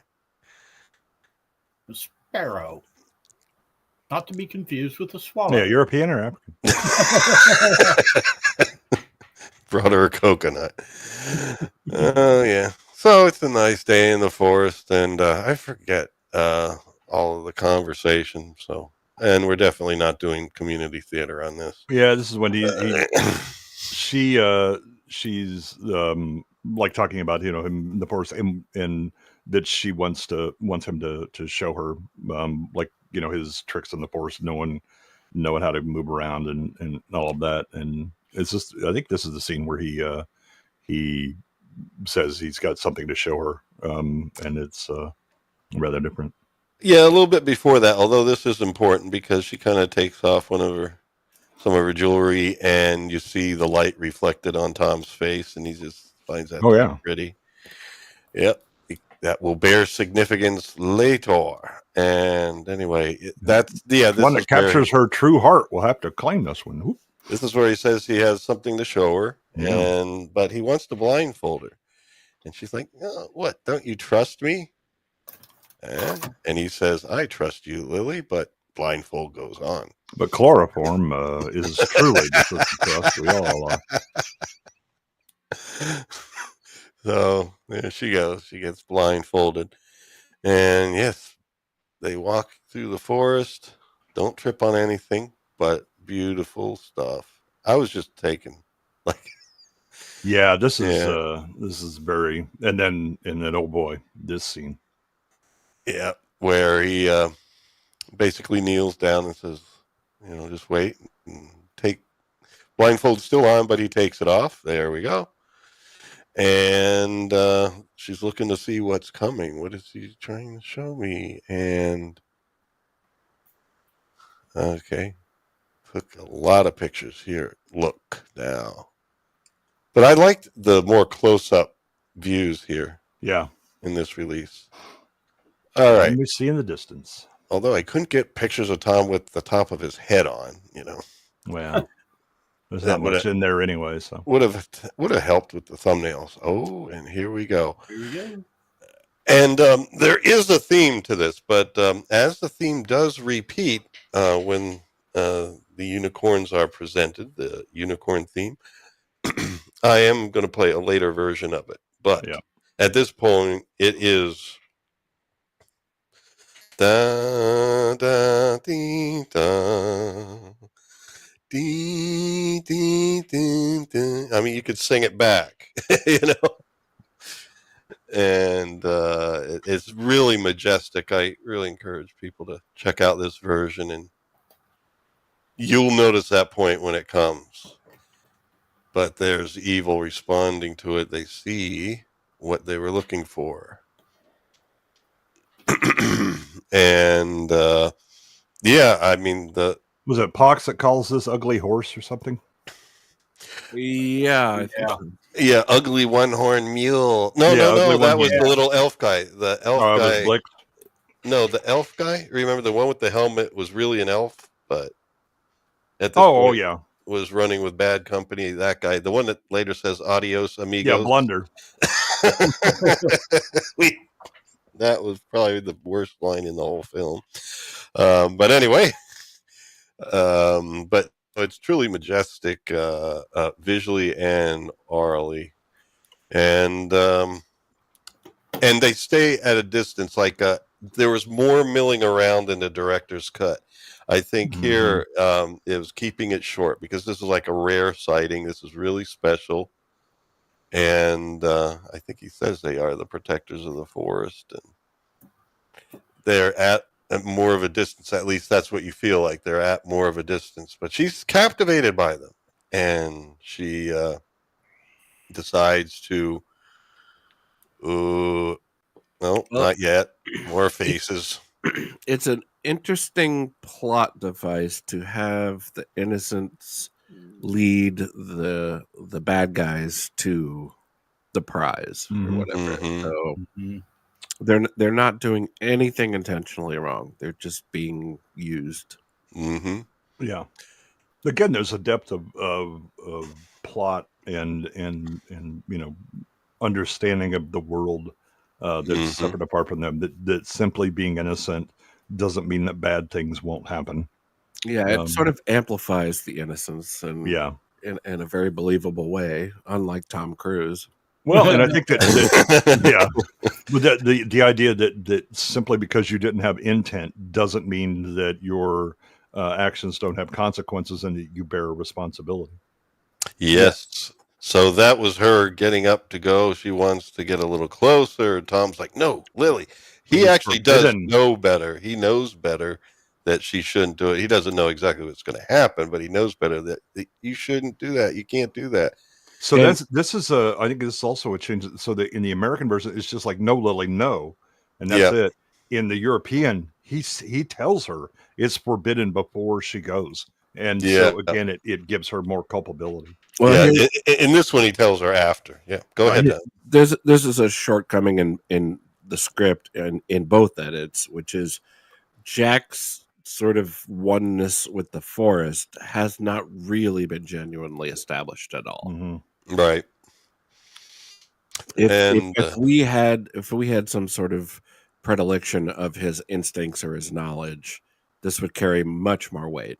Yeah, but again, the European and director's cut actively undermines Lily to make her be more bratish, more manipulative, and that she knew this was not allowed, but does it anyway because you ain't gonna tell me what's going on, and then things go awry. Whereas That's a in the mistake. American version, it's much more their innocence, but you're Yeah. still culpable. But yeah, there she was more mischievous, and it seemed like there was a little more intent or culpability. Yeah, you said it. All right, I'll shut up.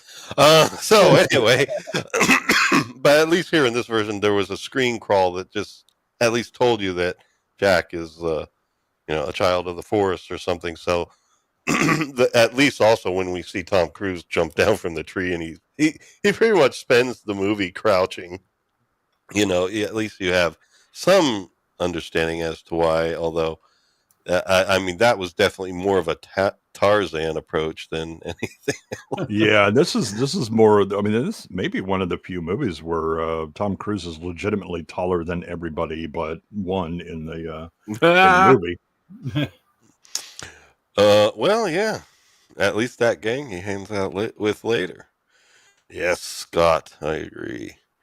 And there we are, the unicorn's at a distance, and he's like still calling Lily, and but she's too far ahead, and she's moving forward, and thank goodness in the American version she does not break into song. Oh God.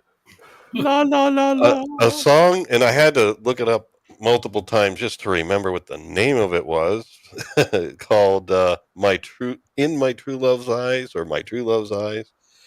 But I mean, at first, because of the situation, obviously the character is nervous, And so our first introduction to the song is it being kind of nervously sung, but it never. I mean, it doesn't get fully sung in such a way that it's memorable. And actually, in that version, the director's cut, some of the lyrics actually mean something later, like the bluebells. Yeah. Get referenced later, but.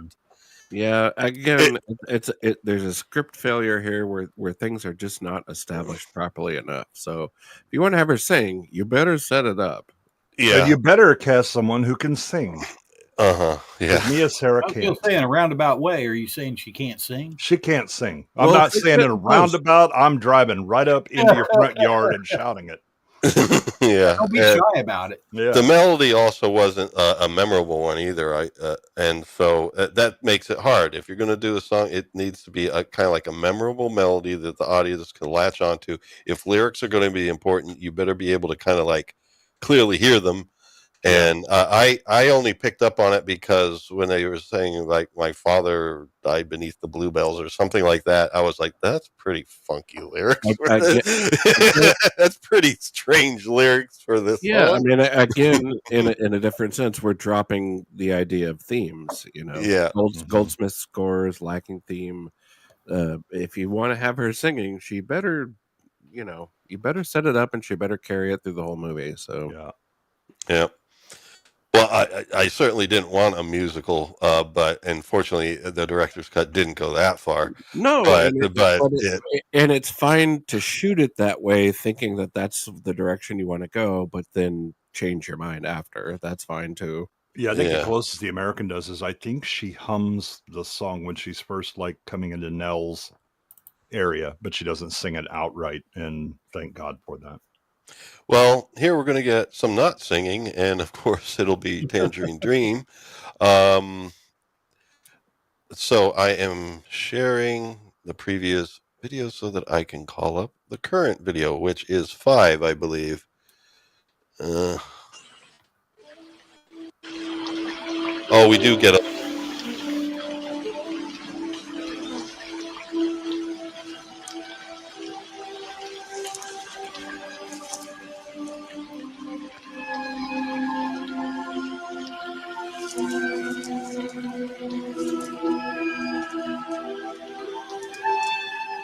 No, we have whale sounds. Yeah, that's how the unicorns communicate to each other. And that was in both versions. Yeah. Oh, I missed that.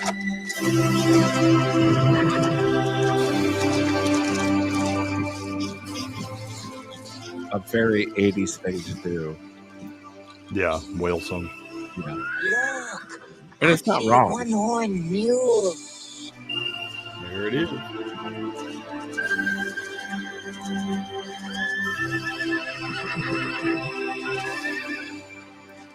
Nothing is more magical.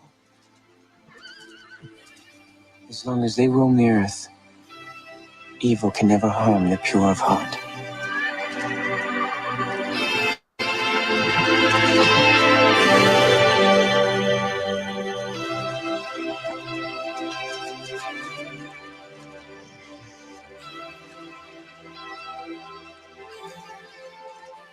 Do you speak the language? They express only love and laughter. Dark thoughts are unknown to them. No! Lily! You mustn't!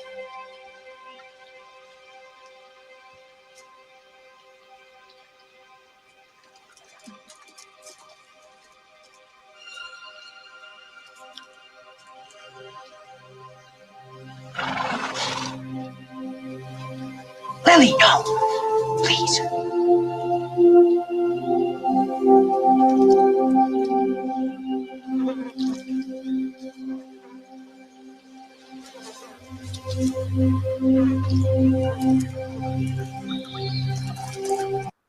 Okay. Yep. And that's the underlying music for Love by the Sun. Yeah. It's called the Unicorn Theme, and actually it does come later, and I do show it later when Jack approaches the fallen unicorn. They play it again. In other words, theme. When the unicorns are there, you hear that. Theme. Yes. And It was a very nice transition, perfectly timed as well. If you notice, the music was more happy, and then as she walked off, it just suddenly there was a went into change. that. Yeah, almost like if you went from a major to a minor. Yeah, Which you again, might have. they changed the the not only the music itself, but they will shift key to Yeah. to show one side versus the other. And I believe after that point, we do see Blix with a concoction there, and he's still saying no, no, and during the moment we cut off, I think it was probably like with the eyes. I like this rather than singing a song at the unicorn. Agreed. Yeah, To bring the unicorn to her, she makes eye contact, and the unicorn also returns the eye contact. You see them looking at each other. And the eyes are the windows to the soul, so the And- unicorn can look into her and see no malice. Yeah. And in the director's cut, she's, well, of course, apart from singing, the unicorn seems a little bit disturbed, so she starts singing again. There was a little bit more confusion and milling around. It wasn't as direct. Here it's just like direct flow. As the music changes and we see the poison and the dart being placed in the poison, we just see her looking, more eye contact, and there, like this was right back to back. Eye contact from the unicorn, and the dart's about ready to come out. Everything was more seamless in this edit. One to the other, music's flowing with it, and yes, so Blix is going to get a shot, and you're feeling tension because oh no, you're not supposed to do this. You already know enough to say that you're not supposed to do this. Bad stuff's happening. And as we move forward, she reaches out, and this point was also much more dramatic. Just seeing the hand reaching out,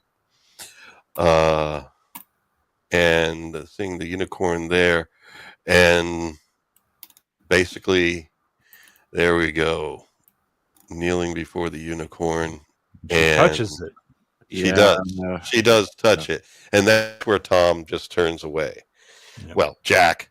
Jack. You can call him Tom. Every time you see his face, it's Tom. He plays Tom in the movie. So any Tom, Jack, or Harry. Yeah. Don't bring Harry into this. He didn't do anything. Sponsored by Uniscape. There we go. There's the touch. Yeah. Another pop song from the Transformers soundtrack, The Touch. Okay.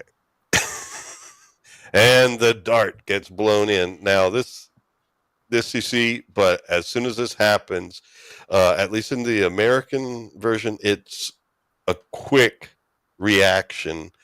And it's almost like her touching the unicorn causes them to bolt. They bolt in the, and you see it starting to turn away.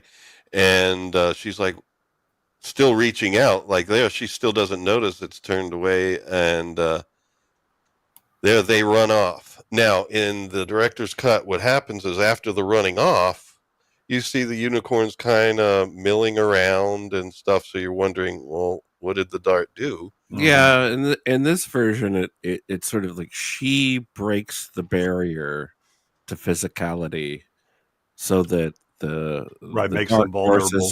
Can intrude on them and do harm. Yeah, and here as they're running, the soundtrack, I mean the score is shifting, and it's like dun, dun, dun, dun, dun, dun, dun, and the drums and stuff are happening.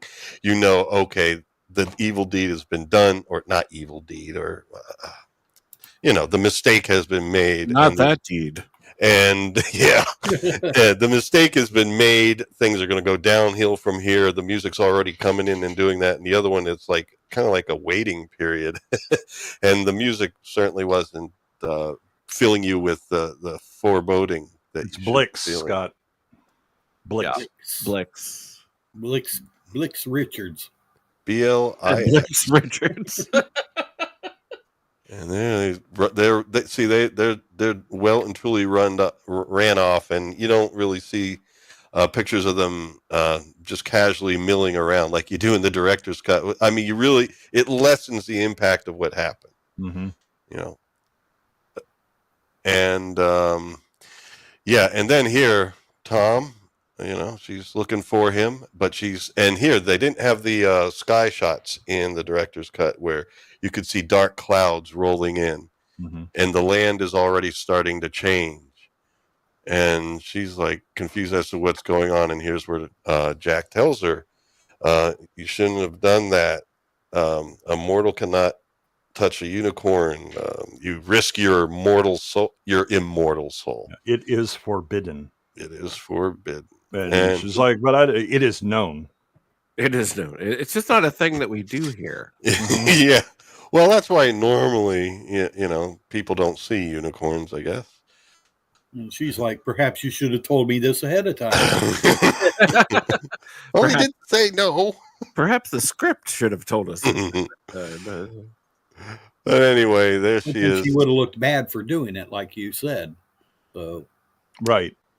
But anyway, so they discuss this a bit, at least a shorter discussion than in the director's cut, where she says, "Oh, don't be upset with me. Let me sing you a song," and she starts singing again. Yes, the same song, but it's like, "Bitch, please." Yes. No.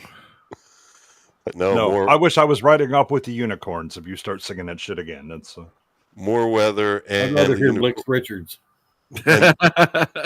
She's my little rock and roll. Yeah. And here you definitely see that even though the other unicorn hasn't collapsed yet, that there's trouble. Like the footage here was showing unicorns in distress as opposed to unicorns just kind of casually walking around. And they're on the hunt down after you. More weather, and the weather shots I thought were important because eventually the land does turn to fall and then a quick winter, and this is showing that transition starting to happen. Anyway, so they calm down a little bit, talk, and she doesn't sing, thank goodness, and she does say to Tom Jack, that it is my call to set whatever task I want for my suitor. And she says, after being, oh, no, that's right. That's when she was talking about stuff, and he's like, I'm afraid you're going to break my heart.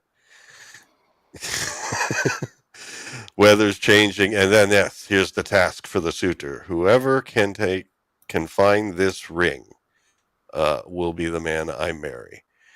And at least he gets a clue. Nobody else knows, so all the other suitors don't know what her test is. But anyway, she throws it off there, and Jack's a bit of an ambitious sort. He sees it go down into the waters. Did we get any establishment of the ring earlier? Because I feel like last time I watched this, it popped in out of nowhere. No, and it really isn't. I don't know that it needs to be established. It's not the ring of power.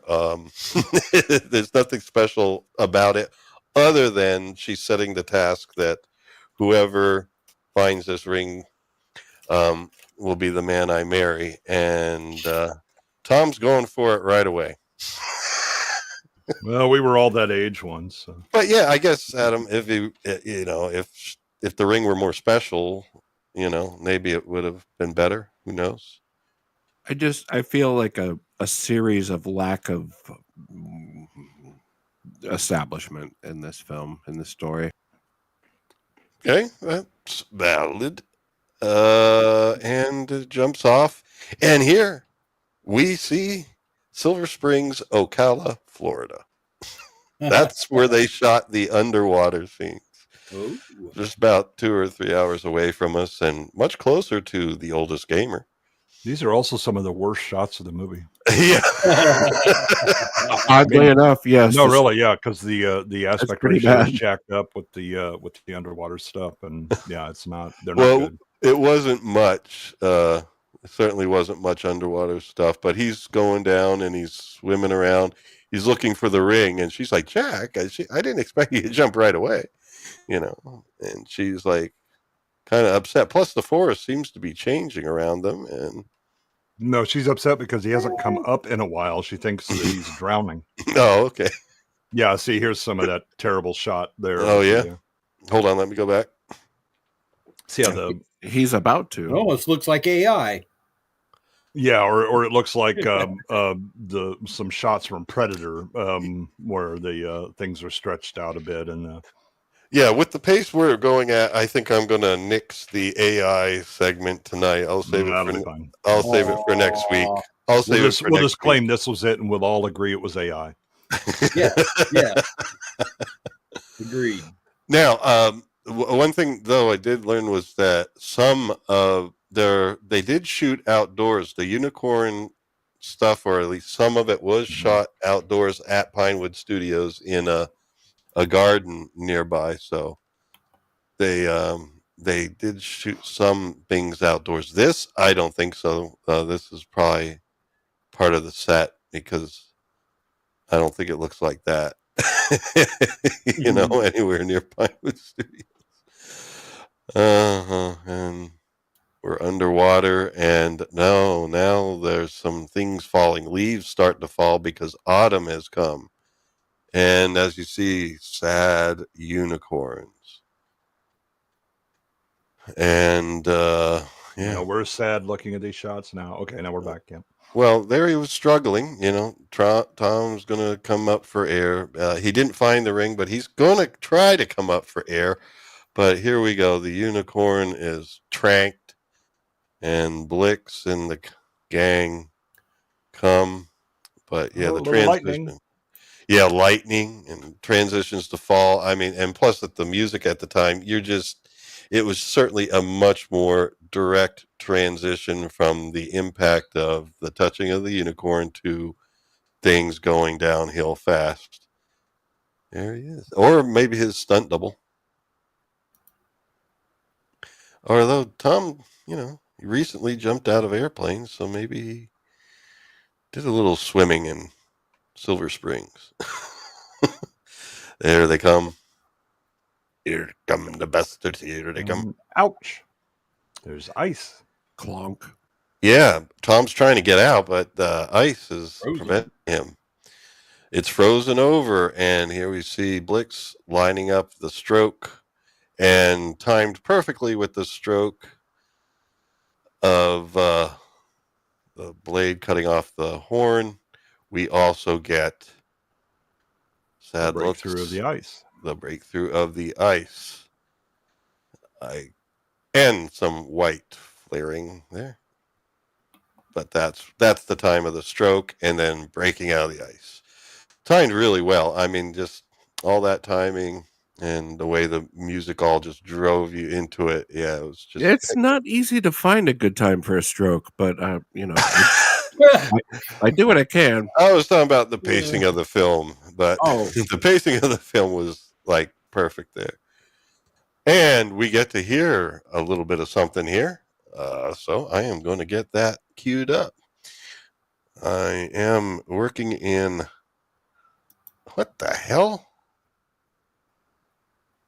Well, the ice caused shrinkage, is my guess. Let me see if I can rectify this. Oh, no. Now. There we go. Oh, and we're all right.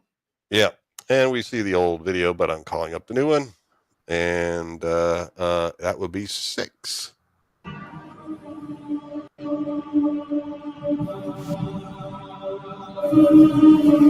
Jack, I'm sorry.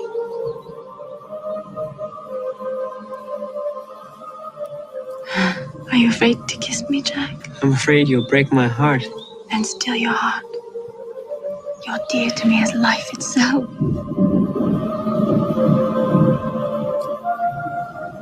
Don't you wish this was our wedding ring? It's my right to set a challenge for my suitors. I will marry whoever finds this ring.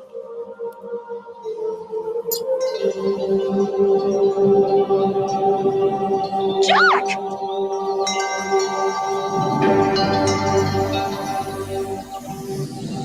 That's him jumping off the cliff.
Trying to break out of the ice.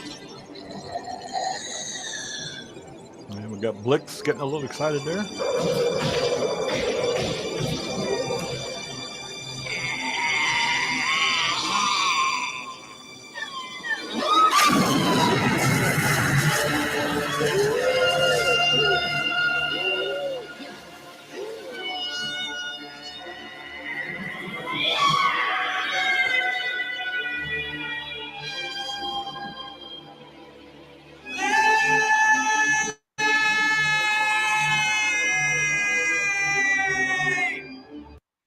So yes, Jack had just broken through the ice. So that's basically the course of the things that we were just seeing on slide.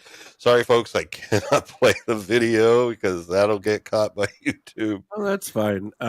This seems like a good point to lodge my second biggest complaint about this movie is pacing.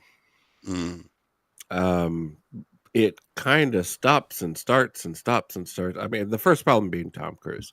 Yeah.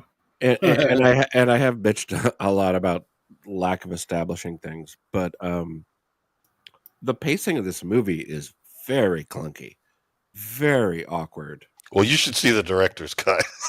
I don't think I will, because that one of the things that I really feel about this one is the pacing is so much better because that was direct. There, Yeah, and the other one, there's like there's still like again, Jack trying to break through the ice takes a bit longer than it should. The diving and all that is a bit. Well, this underwater stuff takes longer than the establishment of Jack and what's her name? Lily. Yeah. Mhm. They spent so much time on this, and like we barely care about them yet. Yeah. Okay. Now, But at least what happened with this is I felt like the whole transition of things going to dark was handled better than in the director's cut. But yeah, well, that's true for most things. The Ridley climbs up his own ass way too much in the director's cut. But there are definitely now. I think part of it is the studio is trying to improve things, and the problem is that they are stuck with what Ridley gave them, and they have to work around things like Mia Sara singing, for fuck's sake. Yeah, yeah, and that's all understandable. But at the end of the day, I can only watch the movie you give me. Right, and yeah, it's a failure of the movie. Yeah. In the fact that it exists in all of them tells you about script and Ridley and what was shot. Yeah, I feel like this script was rushed and not edited by other people well enough. Well, I mean, the director's cut is definitely less rushed. Or do you mean rushed in like getting it done? I mean, it was written the script probably too quickly. Oh, well, actually, that's what it feels like. No, it took a long time for one or two people playing with themselves. It did not actually get handed off to professionals and let them do the proper polishing that should happen. Yeah, that's right. Because the writer Thor Sportsbird, we saw it at the beginning, and Ridley had worked on this for a few years, but that was in the idea tossing thing. Well, and getting high and talking about things is not.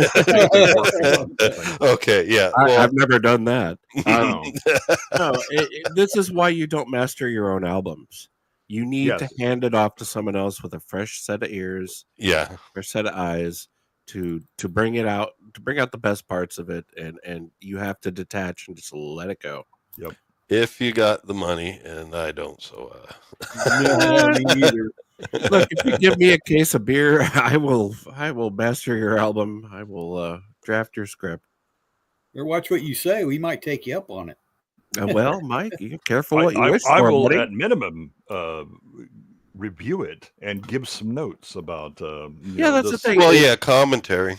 You can always solicit opinions. They may not be professionals. They may not be the most qualified, but ultimately, at the end of the day, regular people are going to watch your movie, and regular people are going to listen to your album or your music or whatever, or look at your painting or whatever it is, and all input is valuable. It's just you have to be able to take your ego out of the equation. Yeah, your biggest thing is to solicit objective input, not these sycophants that depend upon you for their job.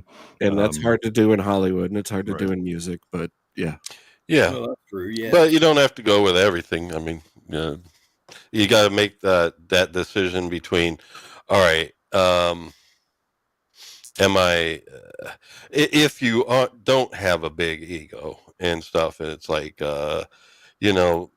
what is your artistic integrity? Is this really challenging my artistic integrity or not?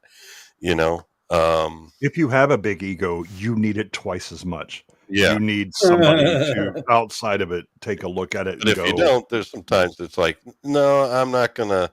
Yeah, this is the George. I'm not going to sell out to that because that's just not part of my overall vision. Well, the fact is that people with normal egos already seek out little advice here and there. They're bouncing things off because they will suffer from imposter syndrome if nothing else.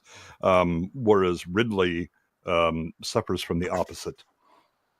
Yeah, and that's why last night get people to give you those comments. I ask for comments, criticism, constructive, all the time, but you don't get a whole lot. So often I find out what I find out a lot of times is people tend to like and comment on things that I was like not sure of, that I was like, well, I don't know if I like this or not. And then other people say it's your best work or something, Well, I think that's why you have to seek out. So one thing is most people are polite and etiquette, and I don't want to say something that'll offend. I don't know you well enough. And so, oh yes, that's no, you do you or whatever, right? That is you need to hear that pablum and realize what it is. But there is a very true artist dilemma that I've experienced through my whole life, which is the things that you slave over, the things that you are so attached to, and the things that you sweat and stay up all night over do not attract people.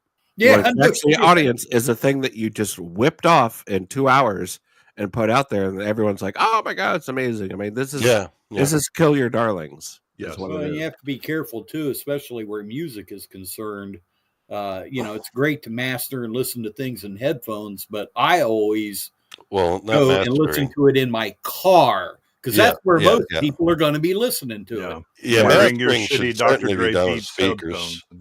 Yeah, I would not take a recording studio seriously that did not have 3 or 4 alternate ways of listening. Oh yeah. Playback and especially some NS10, some Yamaha NS10 should be one of them because they will make it sound like it's a magnifying glass on the mid-range, and it's pretty much going to give you a good idea of what people are going to be hearing. You want on top of the line reference monitors all the way down to a $20 boombox, all the way down, and then a $10 set of headphones. And the car, because and the car while driving, because you want to hear if the bass is being masked by the car engine and everything.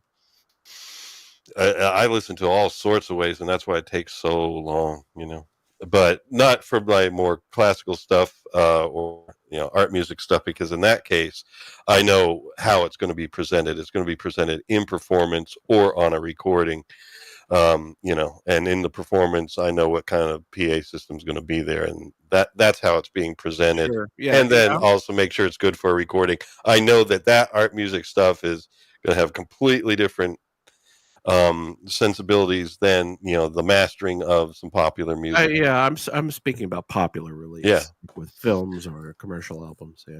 But anyway, we've thoroughly exhausted that, I believe. And Mike, I have to apologize to you. I'll give you better comments in the future. Mike gets comments on his videos. You're probably one of the better ones. well, I give you more comments, I think, but mine are like, "Hey, nice pants."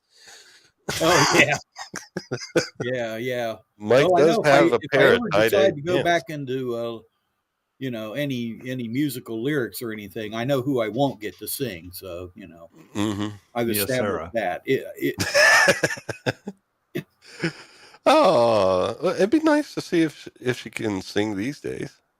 Oh, I didn't say I wouldn't have her in my video. I just Yes, you just will not be having her She sing. can or dance. anywhere else. Yeah. She can Oh. dance. Yeah. Well, next week we will have some real and some AI pictures of her, as well as Tom, and as well I'm gonna have to get as the rerun. and well, no, next week. Yeah, I know you won't be here, but that's not why. But it's just that yeah, we're time wise, we should finish these slides. Basically, we're approaching there, but the second set of slides are going to carry us through a bit of winter, right up until the mission is established as to what Let's they have do it. to do. So anyway, Branch falls in front of her, and she's basically running around. She's separated from Jack, and Jack's wondering why things were frozen over, and he almost died. And she makes her way back to the cottage of Nell, and we see her coming in from the outside. I don't know what that is. Is that a crib of a baby or a crib of a doll? But it's rocking back and forth. It's all looking like a horror film The almost. power of the baby. Yes, and there it is. We see the clock, and it's making eerie sounds. And yeah, she comes back in. She's looking for Nell there, but unfortunately, Nell is frozen.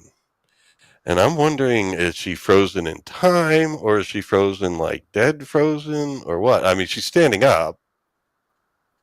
Well, she's spellbound. That's Okay. That's really All right. Yeah, because one thing Liza was wondering is like, she was upset with both endings because she didn't get any conclusion on what happened to Nell. The clock is stopped. That's no, really. That's why that's why it Yeah. shows the clock. Oh, okay. Yeah, actually, you know what? I did remember that from before, but I forgot it this week. Yeah. Yeah, that So- tracks. So we can assume that Nell, got unfrozen and had a prosperous life afterwards, but they didn't give her any kind of recognition at the end. And there's Psyche. All righty. So anyway, we're looking out the window, and she kind of sees the goblins coming, and she's like, "Oh no, oh no!" No, God, it's a door-to-door salesman again. Yeah, I guess I should have said, yeah, here's where she climbs upstairs. Apparently, there's like an attic, but it looked like it was kind of outside. I don't know. There's a top portal A to the lot. house, a loft, an outdoor thingy. And anyway, they come in, Keith and the boys, and she's kind of looking from above. So she gets to hear their conversation, and we know that. So he hears and kind of gathers from them what's happening. And I have a clip.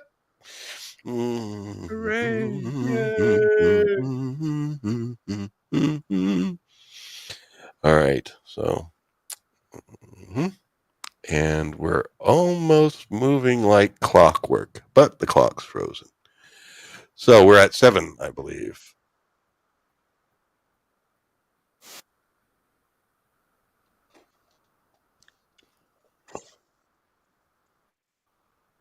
No, we may be at 7 at some point in the near future. We're 7. 007? If you're playing it, we're not hearing it, Lawrence. Oh, Yeah, we're all quiet here. We're frozen in time. butt nuggets? No, I not mean, you guys. You can call us whatever you want. We still can't hear it. I'm not talking about you. No.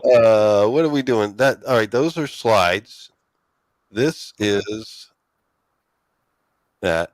Now, were you seeing this before? Or you were seeing 4? No, we were not seeing it. It was just we were still and Oh, okay. So let's go back to the beginning and we'll play it. Do you hear it? yeah, oh yeah. Yes. Okay. Yes.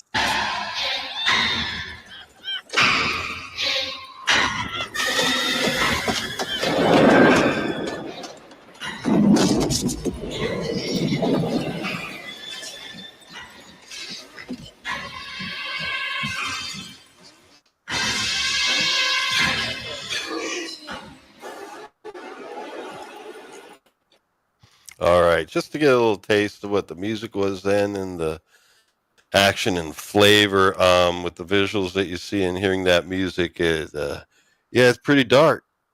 It's Not looking good. yeah, a bit scary too.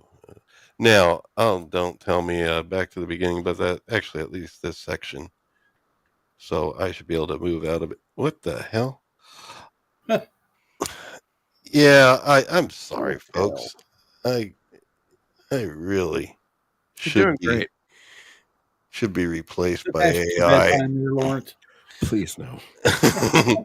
Here we go. So yeah, we get another view of the clock because Blix is walking around, kind of like He's doing cocking things. the walk now. Yeah, doing things with this horn because the unicorn horn, which later you find is called an alicorn. I don't know if that's true or not, but that's what they call it. Oh, look at this guy. He's got his head down in the stew.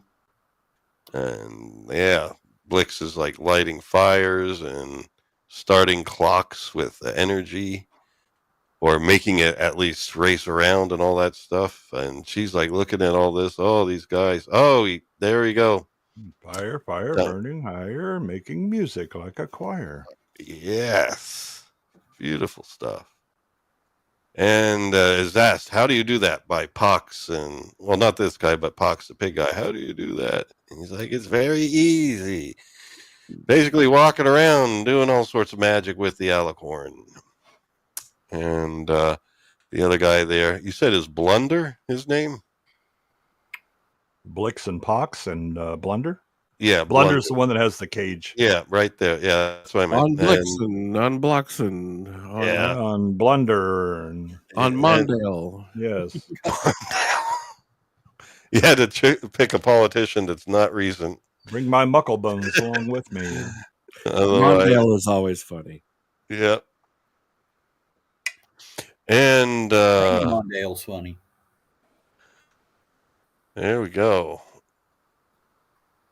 Oh, she's well, this slide doesn't show, but she's scared. But there she looks like she's realized that she's the reason that they the things are going amok. Yeah, because they left the cabin now and they're going out, and she's looking out the window at him saying, I will make it better.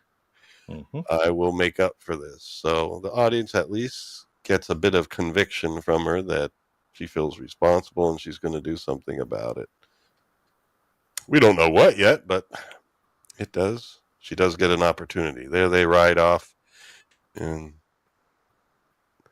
there we go. And then next we see some frozen mushrooms. Fresh is best, folks. You don't want to freeze mushrooms. Yeah, no. They're going to get gooey. All right. If you dry them first, you can store them in the freezer. Oh, sure. But just go ahead and eat them now. Yeah. Yes. There's Jack. Apparently built himself a fire, and he's taking a little bit of nap. And we see right above his head there. We'll later find that to be Una, a little sprite kind of dancing around his head. And then we get a shot of the fireplace, and then jumping out from behind it, boom, is this guy. And Jack's like, who are you? And his name is Gump, but the Gump. The Gump. Well, no, Honeysuckle Gump, and I'm at your service. Or Honeythorn Gump. You be child of forest and not know the Gump. Yeah, but the interesting thing about that line, which comes up here after you throw some fairy dust, the interesting thing about that line is it had Forrest in it and Gump. Is that where they got the idea for that movie? And naming Forrest Gump Gump? No. Also, this is another singing episode that is thankfully cut. Yes, in the director's cut, this is an extended thing, and Gump has a test for Jack, and the answer to that test was related to the singing because it was Bluebells, and it was from the song. But you could vary, and most people in the audience would probably miss that. It's a little forced. It's a little. Yeah. There we go. And, we're going to hear a little bit of something because there is another theme. Once again, the word theme. It is appropriate. There is Team. this. Now, if I could click on the right shit this time so you can hear. There we go. That looks like the right thing. Well, it's the wrong video, but as we know, I will make it the right one. Here we go.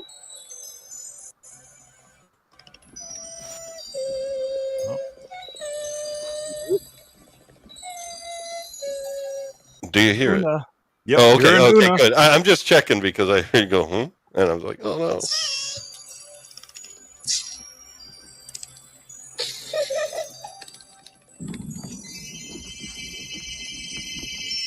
Lily? Gump jumps out, throws fairy dust. Who's there? Who are you?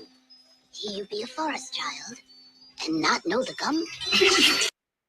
Forrest Gump.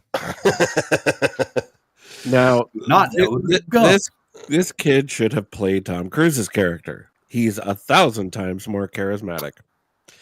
And he's also underage, just like Mia Sara. So I Yeah, guess so that's legal. more under the age. yeah, I think that's a little bit more legal. At least some states recognize that as a different thing than like a 50-year-old and a 15-year-old. Well, we're not gonna see them banging. They can just kiss. That's fine. Yeah. Just don't cast Tom Cruise as the Gump. No. Ooh. Oh yeah, more fairy dust. And anyway, this is where we start getting a little conversation. He introduces himself here, and as I said before, Honeythorn Gump, something like that, and at your service.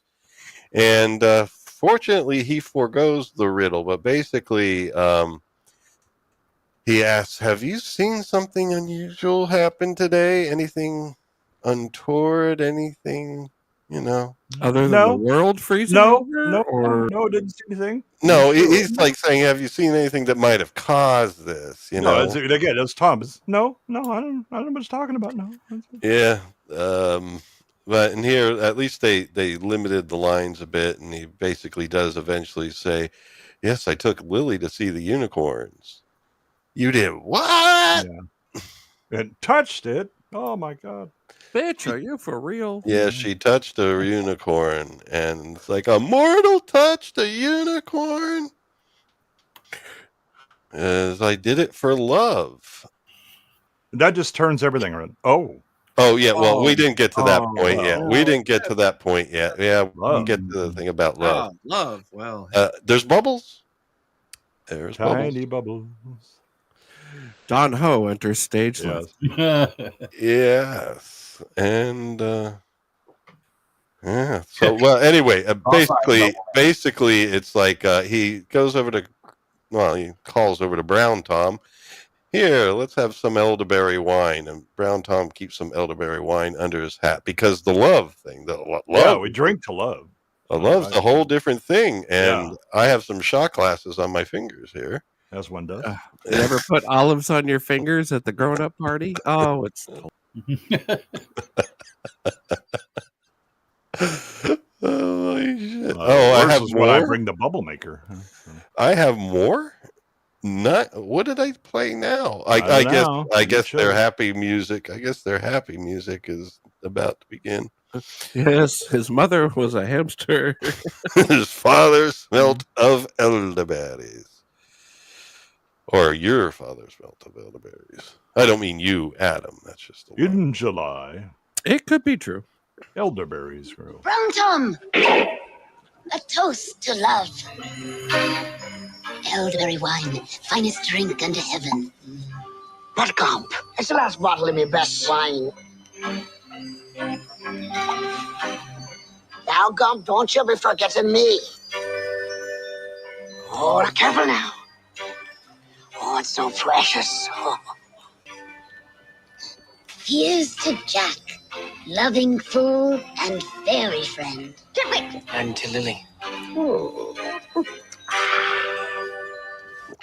Now, before this, in the director's cut, there was a whole test where and it was the guy brings out a violin and stuff, and my wife's response to that was like, and this is before she saw or resaw finally in recent years the the American version, she basically said, "Why is this elf bipolar?" Because he was like, some pretty angry at first and about ready to kill Jack, and then it's time to have some elderberry wine. Well, I do think it was important for us to have common people, in that particular clip. Yeah. With the elderberry wine, it was. I do pay tribute to Common coming up because yes, that I think that was Common people, not Cork Hubert playing Brown Tom. In July. Or actually, Common people was Cork Hubert, or one of his many. He's known by many names. So anyway, they decide, we should still try to do something about this, and but what they're going to do is walk off and see if they could find the unicorns, and they're wandering through the forest, and Jack's looking for Lily. He's calling out her name, but I love the lanterns. Oh, Smilex would be enraptured right now with the lanterns. You'd have him hypnotized. Yeah. Oh yeah. Although he doesn't like the Tangerine Dream score. Although I don't know if he's heard it. No, actually, Smilex does prefer the Tangerine Dream score. He was just trying to get Common People as a client for his law firm. Oh, okay. Crafty. Mm-hmm. So anyway, here we go. We see the unicorn in stasis, frozen in time because of losing the horn. And they're looking at the unicorn. But this is actually a very cool kind of 80s moment with the music. Mm-hmm. It definitely does say 80s, but we get the unicorn theme. Once again, the word theme comes back as Jack approaches the unicorn, and we see him crying and upset, and then there's the mare, because only the stallion was dehorned. Yep. Well, phrasing.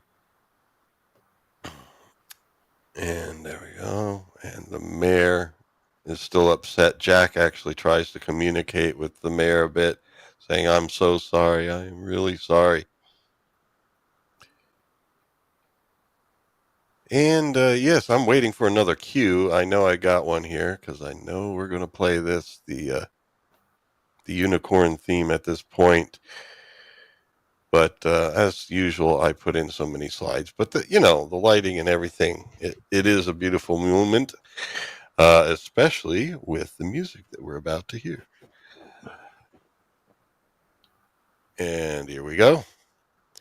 And this is 10, I believe. No, 9. No, 10. 10. 3, 10. 10 is what we're going to play.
Alrighty, and that's where the clip ends.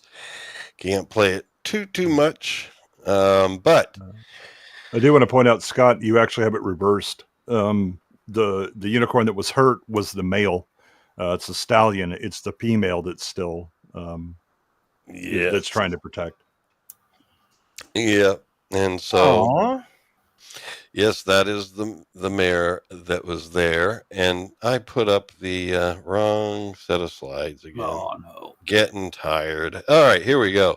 But we are nearing the Next end of slide. our chores for the evening.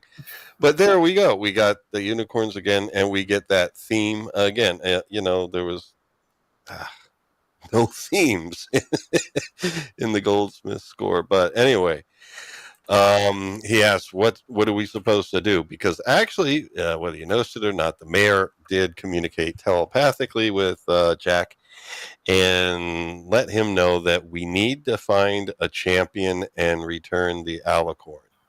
Yeah, I not to slow this down, believe me, but it's stupid that Jack doesn't have this knowledge. Like, he's supposed to be, the sprightly man of the woods, whatever, and this is just kind of silly. Well, and also, I was just kind of being facetious saying communicating telepathically. Actually, you just got to assume that. Because Well, no, he has to be told all this stuff, and it doesn't make any sense that. No, I understand what you're saying, but Yeah. in addition to that, it's like even being told this stuff, that there was no indication that unicorn was Well, communicating. did you want more with whale him at song? all. Yeah, a little bit of whale song. There, I fixed it. Yeah, there we go.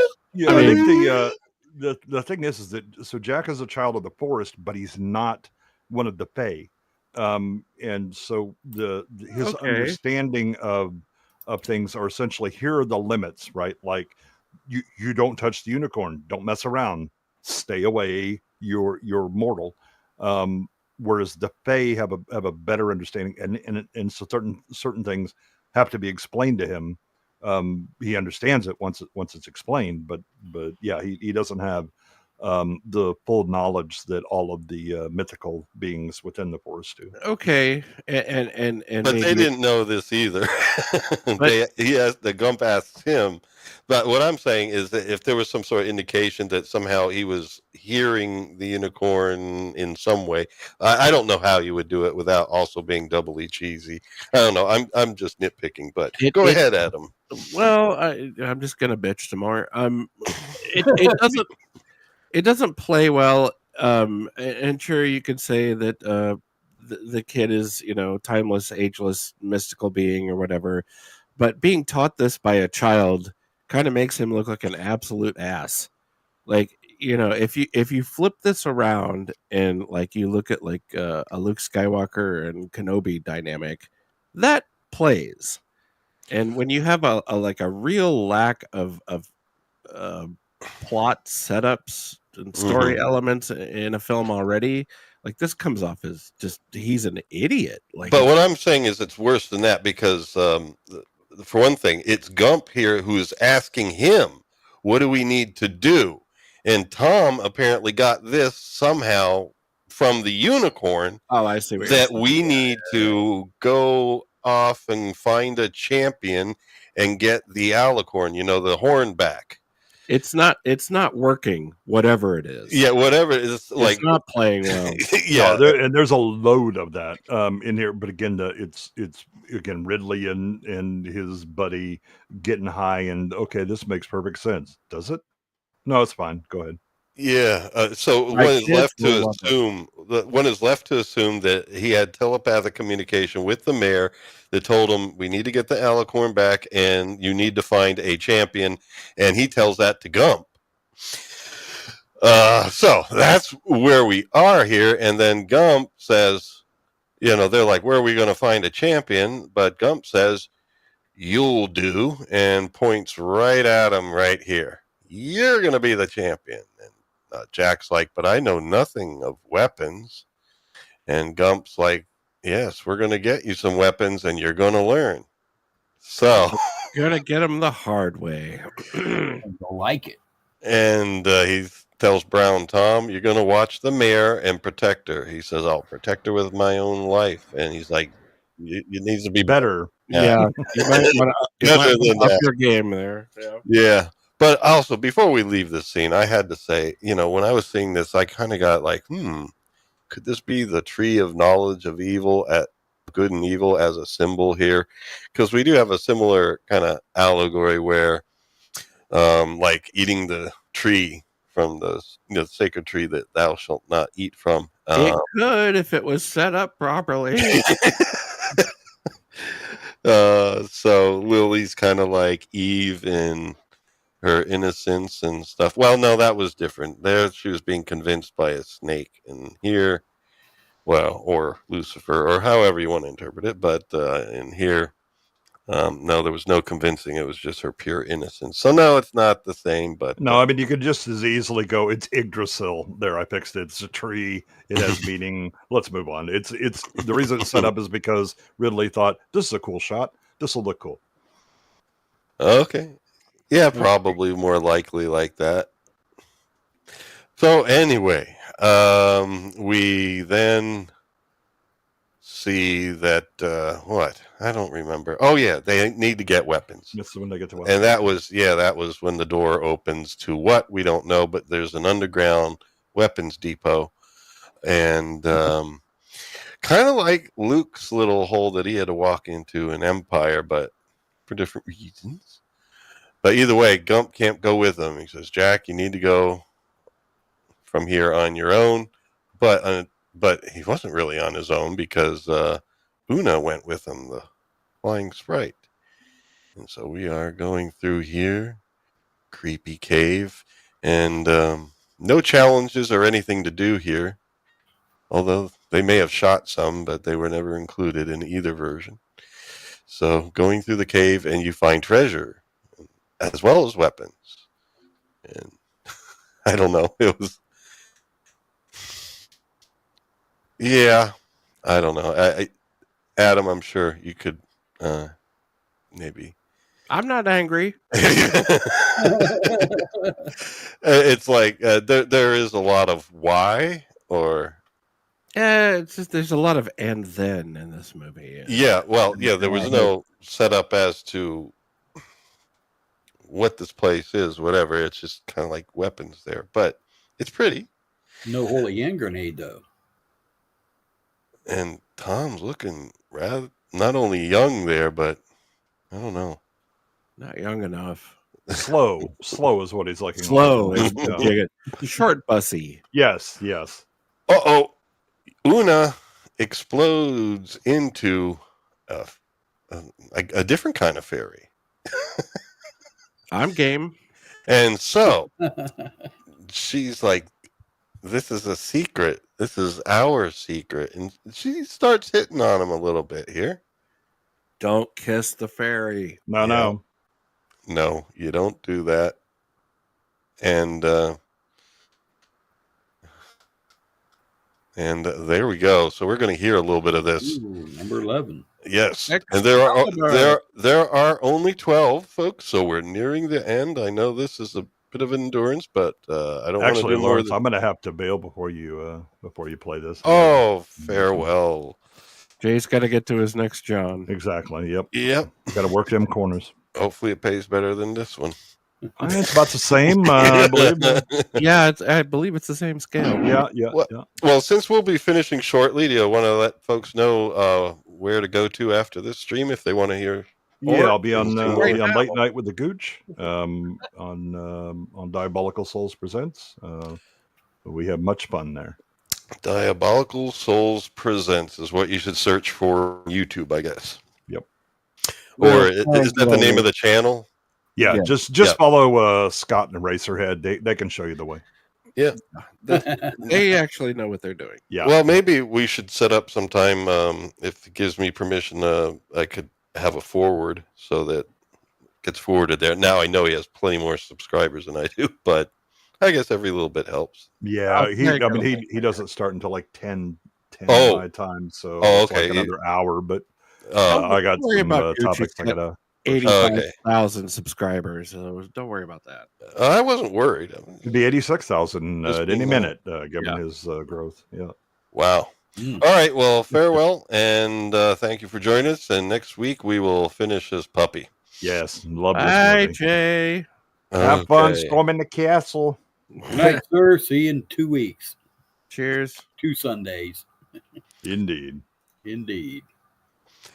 So I believe we have clip 11 on screen, correct?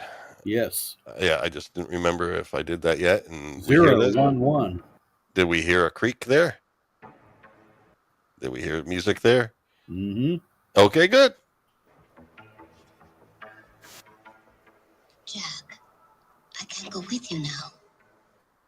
Anyway, Una will guide the way. Follow me, Jack. Over here, come on.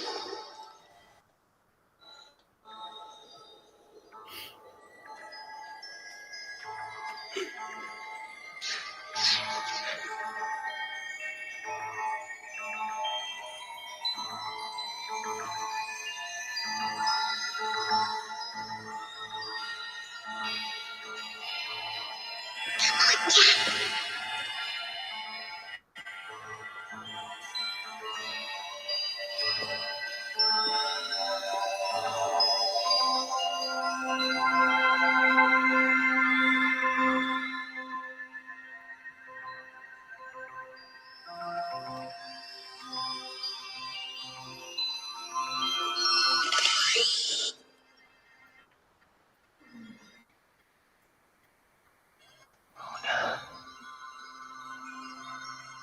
Nobody knows but you. It's our secret, Jack. Don't tell Gump. Promise? Promise. I could be anything you want me to be. Even your heart's desire. You've got to help us, Jack.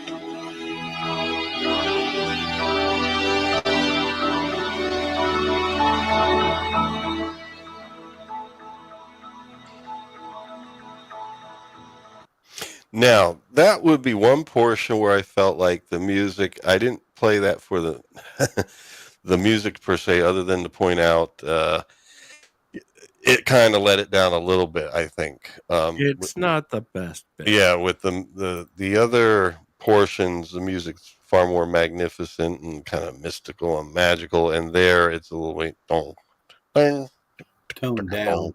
A little flat. Well, and also very of the era, far more than the other stuff. And Yeah. But in any case, it in the Goldsmith score, at that section, we got a little bit of a trumpet melody, the first melody in the whole. Well, other than the song and Mia singing, that was the first melody in the thing. Was when he grabs the sword here, a little bit of trumpet, but it wasn't enough to really be a theme or anything like that. So both scores were kind of like a little bit of a letdown here, but that would be cave music, I guess. And so we go in to get the weapons because Gump knew that they were there, but he couldn't go in and follow for reasons. So anyway, we shall soldier on. We're nearing the point where we are done because we're back out in the winter. There was no test, no trial, no really thing for or reason for the cave other than to get the weapons, which he easily went in and did, and find out that Una really is a fairy instead of just a sprite, or basically not like a little glowing dot fairy, but bigger and can transform. And so that's what we learned from that experience. And she's a Tinkerbell. Yeah, I guess we were basically given that not only because you needed a place for the weapons to get them, but you also needed to know ahead of time that she could become a bigger, being, so to speak.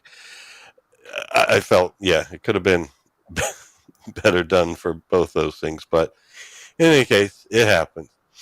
So we soldier on, and we see here the goblins, goblin, pig, and elf pretending to be a goblin are basically hanging out. They're barbecuing and setting up the fire. Well, not setting it up, but making it glow brighter and everything with a unicorn horn, making it blast up and having conversations. I'm sure Jay would have them memorized and be able to repeat them for us, but I can't. I don't really quite remember. But basically, Blix was actually getting a little bit sure of himself because he was talking about how he should, I don't know, he was getting ambitions. And the pig guy, Pox, was saying, well, you better watch yourself. Be careful about that. Basically, it's like, like evil does. Like, yeah, we got some infighting.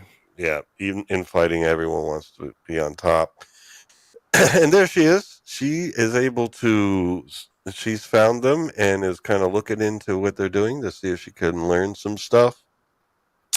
And mostly they're just goofing off here until at some point,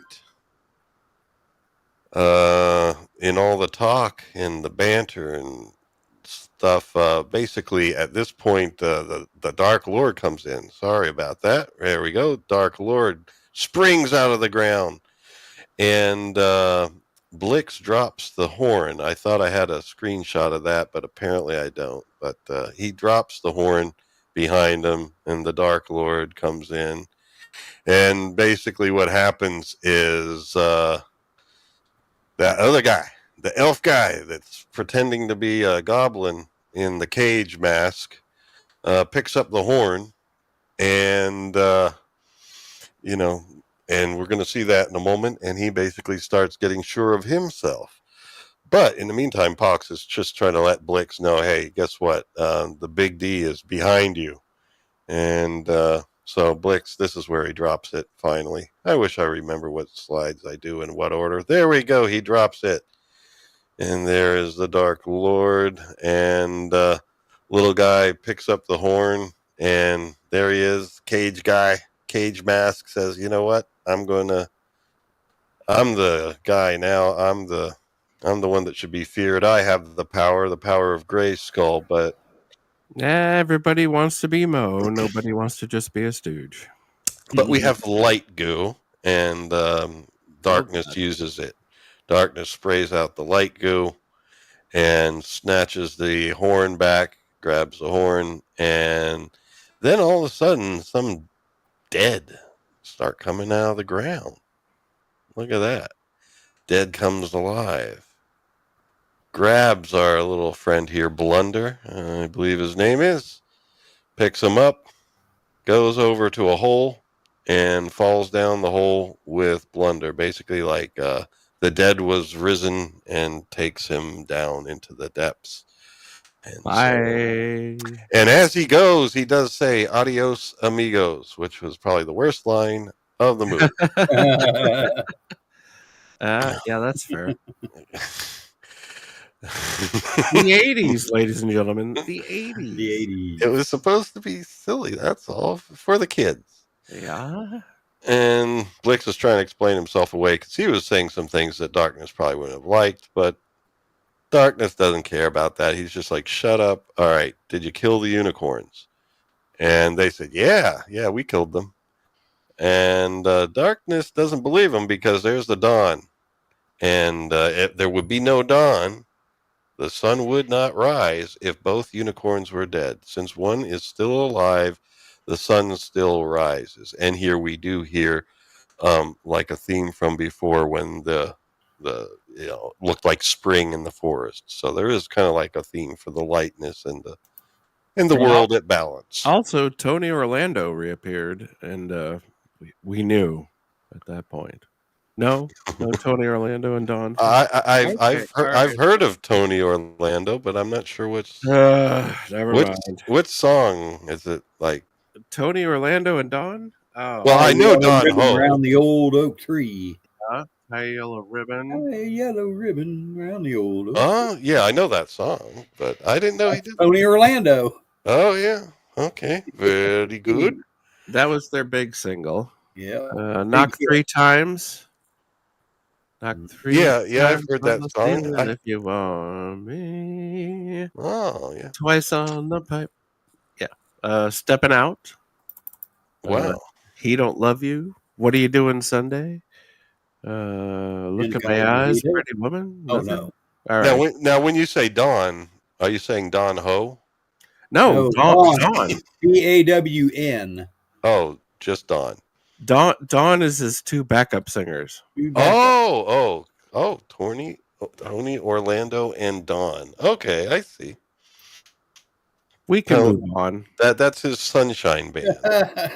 Yes. There you go. on Perfect now. analogy. Yes. That's his pips. Yeah, those are pips. All right. Well, these pips here are basically saying that, oh no, okay, all right. We cut off the horn of the stallion, but the mare still lives.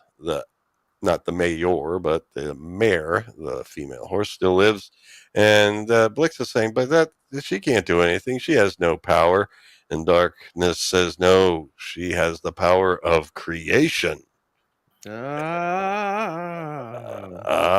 no. So these guys then have to go off and find the mare and kill her. But fortunately, Lily hears this. And so hopefully she can do something about it. We won't find that out until now. Because basically she comes crawling around. Fortunately, she does find the mare, but she finds Brown Tom with the mare. And yeah. So she approaches. And who goes there? Says Brown Tom. And she introduces herself. And he says, oh, so you're the one that's responsible for all this. And she's like, no, I want to make it better. I heard that Darkness and the goblins were talking, and we need to protect the mare because they're coming after. But she gets cut short with an arrow from Blix. And I think that might have been the arrow there. I don't know. No, not quite yet. Nope, almost. Almost. Come on. Shoot him. Shoot him. Oh. Shoot him. Oh, there they are. There they are. Oh. Yeah, they started shooting arrows, and basically Brown Tom is just like fending them off with a pan. And actually, it gets pretty good, and that's why I will be playing our only video clip for tonight, because this needs to be seen live, I think. Mm-hmm. And I think it's short enough that we won't get into trouble, because I was doing all these clips of him fending off arrows from these guys and blocking them and stuff. I thought, no, let's see this in video, and we'll see Common People's last stand. Common could not be with us this evening because he does not like the Tangerine Dream score. No, but he's just drunk. Maybe. All right, so here we go. Oh, Google. Hello, Google. Yeah, we're going to Google it instead. All right, here we go. Here we go. Hello. We get to actually see some movie now. Yay. Little partridge. Too late. If you imps are looking for a fight, you come to the top and oblige you. Yes, because Common People is actually quite a brave guy, and he'll defend maidens in distress to the last. No brave jokes. And plus, I am pausing periodically just to make sure we don't get zapped for this. So here we go.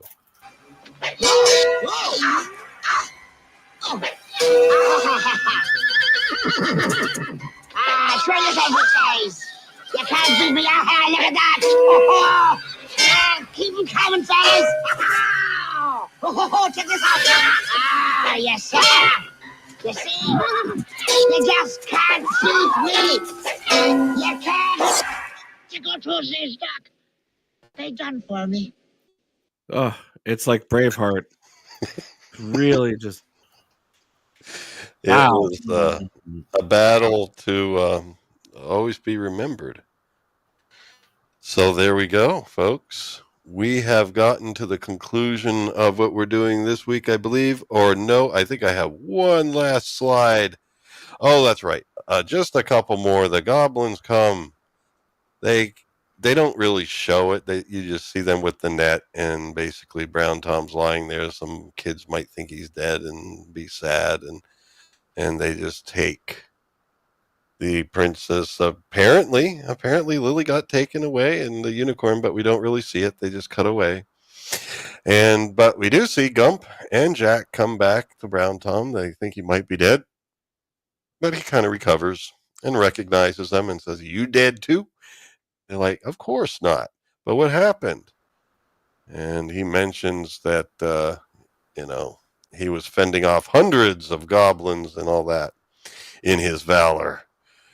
And unfortunately, he does mention the name Lily, which gets Tom all excited. And he basically asks him, "What about Lily? What happened to her?"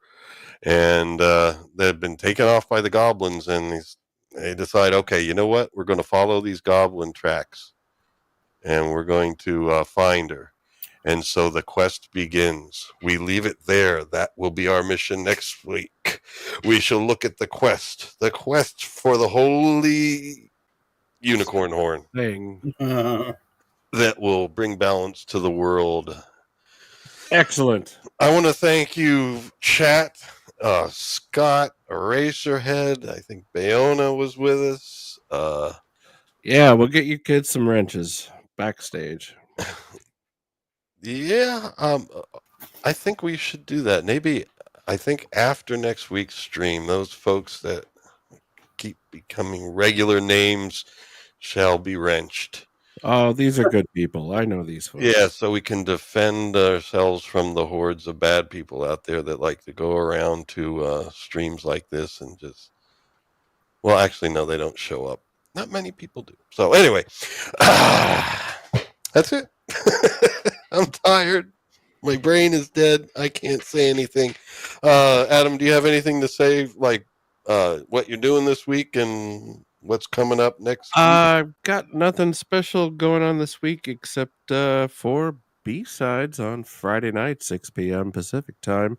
We are going to watch Flip Card Over, Tales from the Crypt, the original 1970s film with I have a mental block about her name. Famous actress lady. Elvira? No. Barbara, help me out here. Yeah, it's going to be great. Trust me, I've never been wrong about a film. And you should all be there at 6 o'clock and join B-Roll Stage. All right, folks. Yeah, it should be scary. Sure. I believe so. It's one right before Halloween, so... Yep, we're going to get super spooky. All right, Tales from the Crypt. One time someone said to me, you look like the Crypt Keeper. No. Well, I wasn't dressed up at the time. No. Arnold Schwarzenegger's wife looks more like the Crypt Keeper. But anyway, Mike, we won't be seeing you next week, but we'll catch up with you the following week and find out how the concert went. I have a feeling it'll be good. I have a feeling. Yeah, hopefully there won't be any like power outages or... Well, Mike, have a great time at your show, man. Yeah. Yeah, Super man. Jealous. Super jealous. Drive safe, both there and coming back. Yeah, I hear I have a big delay up there, but it is what it is. Mm-hmm. Well, just wait. Be patient. You know how people get at concerts. No. I mean, there's a detour that my wife told me about, so I'll lose a little bit of time. Oh, okay. But it's all worth it. Yeah, and also for anyone who's still with us, next week, and I will, of course, when I put the streams up on usually Thursdays, I post the scheduled stream. We will be, I believe, 1 hour later, because I believe next week, well, I checked it out. Next week is when over in the UK, they go back 1 hour, and my time zone, the Eastern time zone, goes back 1 hour the week after they do. So Mr. Brown's stream will be ending, I guess, since they go back an hour, they'll be starting 1 hour later than usual. So they'll be ending 1 hour later than usual. And so we'll be starting 1 hour later than usual. My brain hurts already. But then the following week, at least as far as the Eastern time zone is concerned, we'll be going back 1 hour. So then we will be our consistent 5 hours behind Greenwich. And so we'll be so next week we'll start 1 hour late, and then the week after we're back to normal, except I don't know what it'll be for you guys. When the East Coast goes back an hour, I don't think you guys do you? Yeah, we do. We're not on Mars.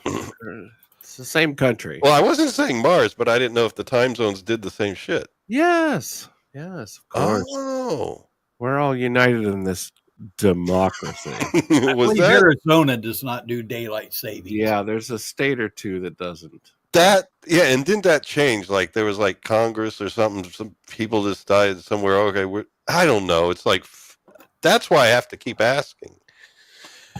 You're asking the wrong ghost. All right.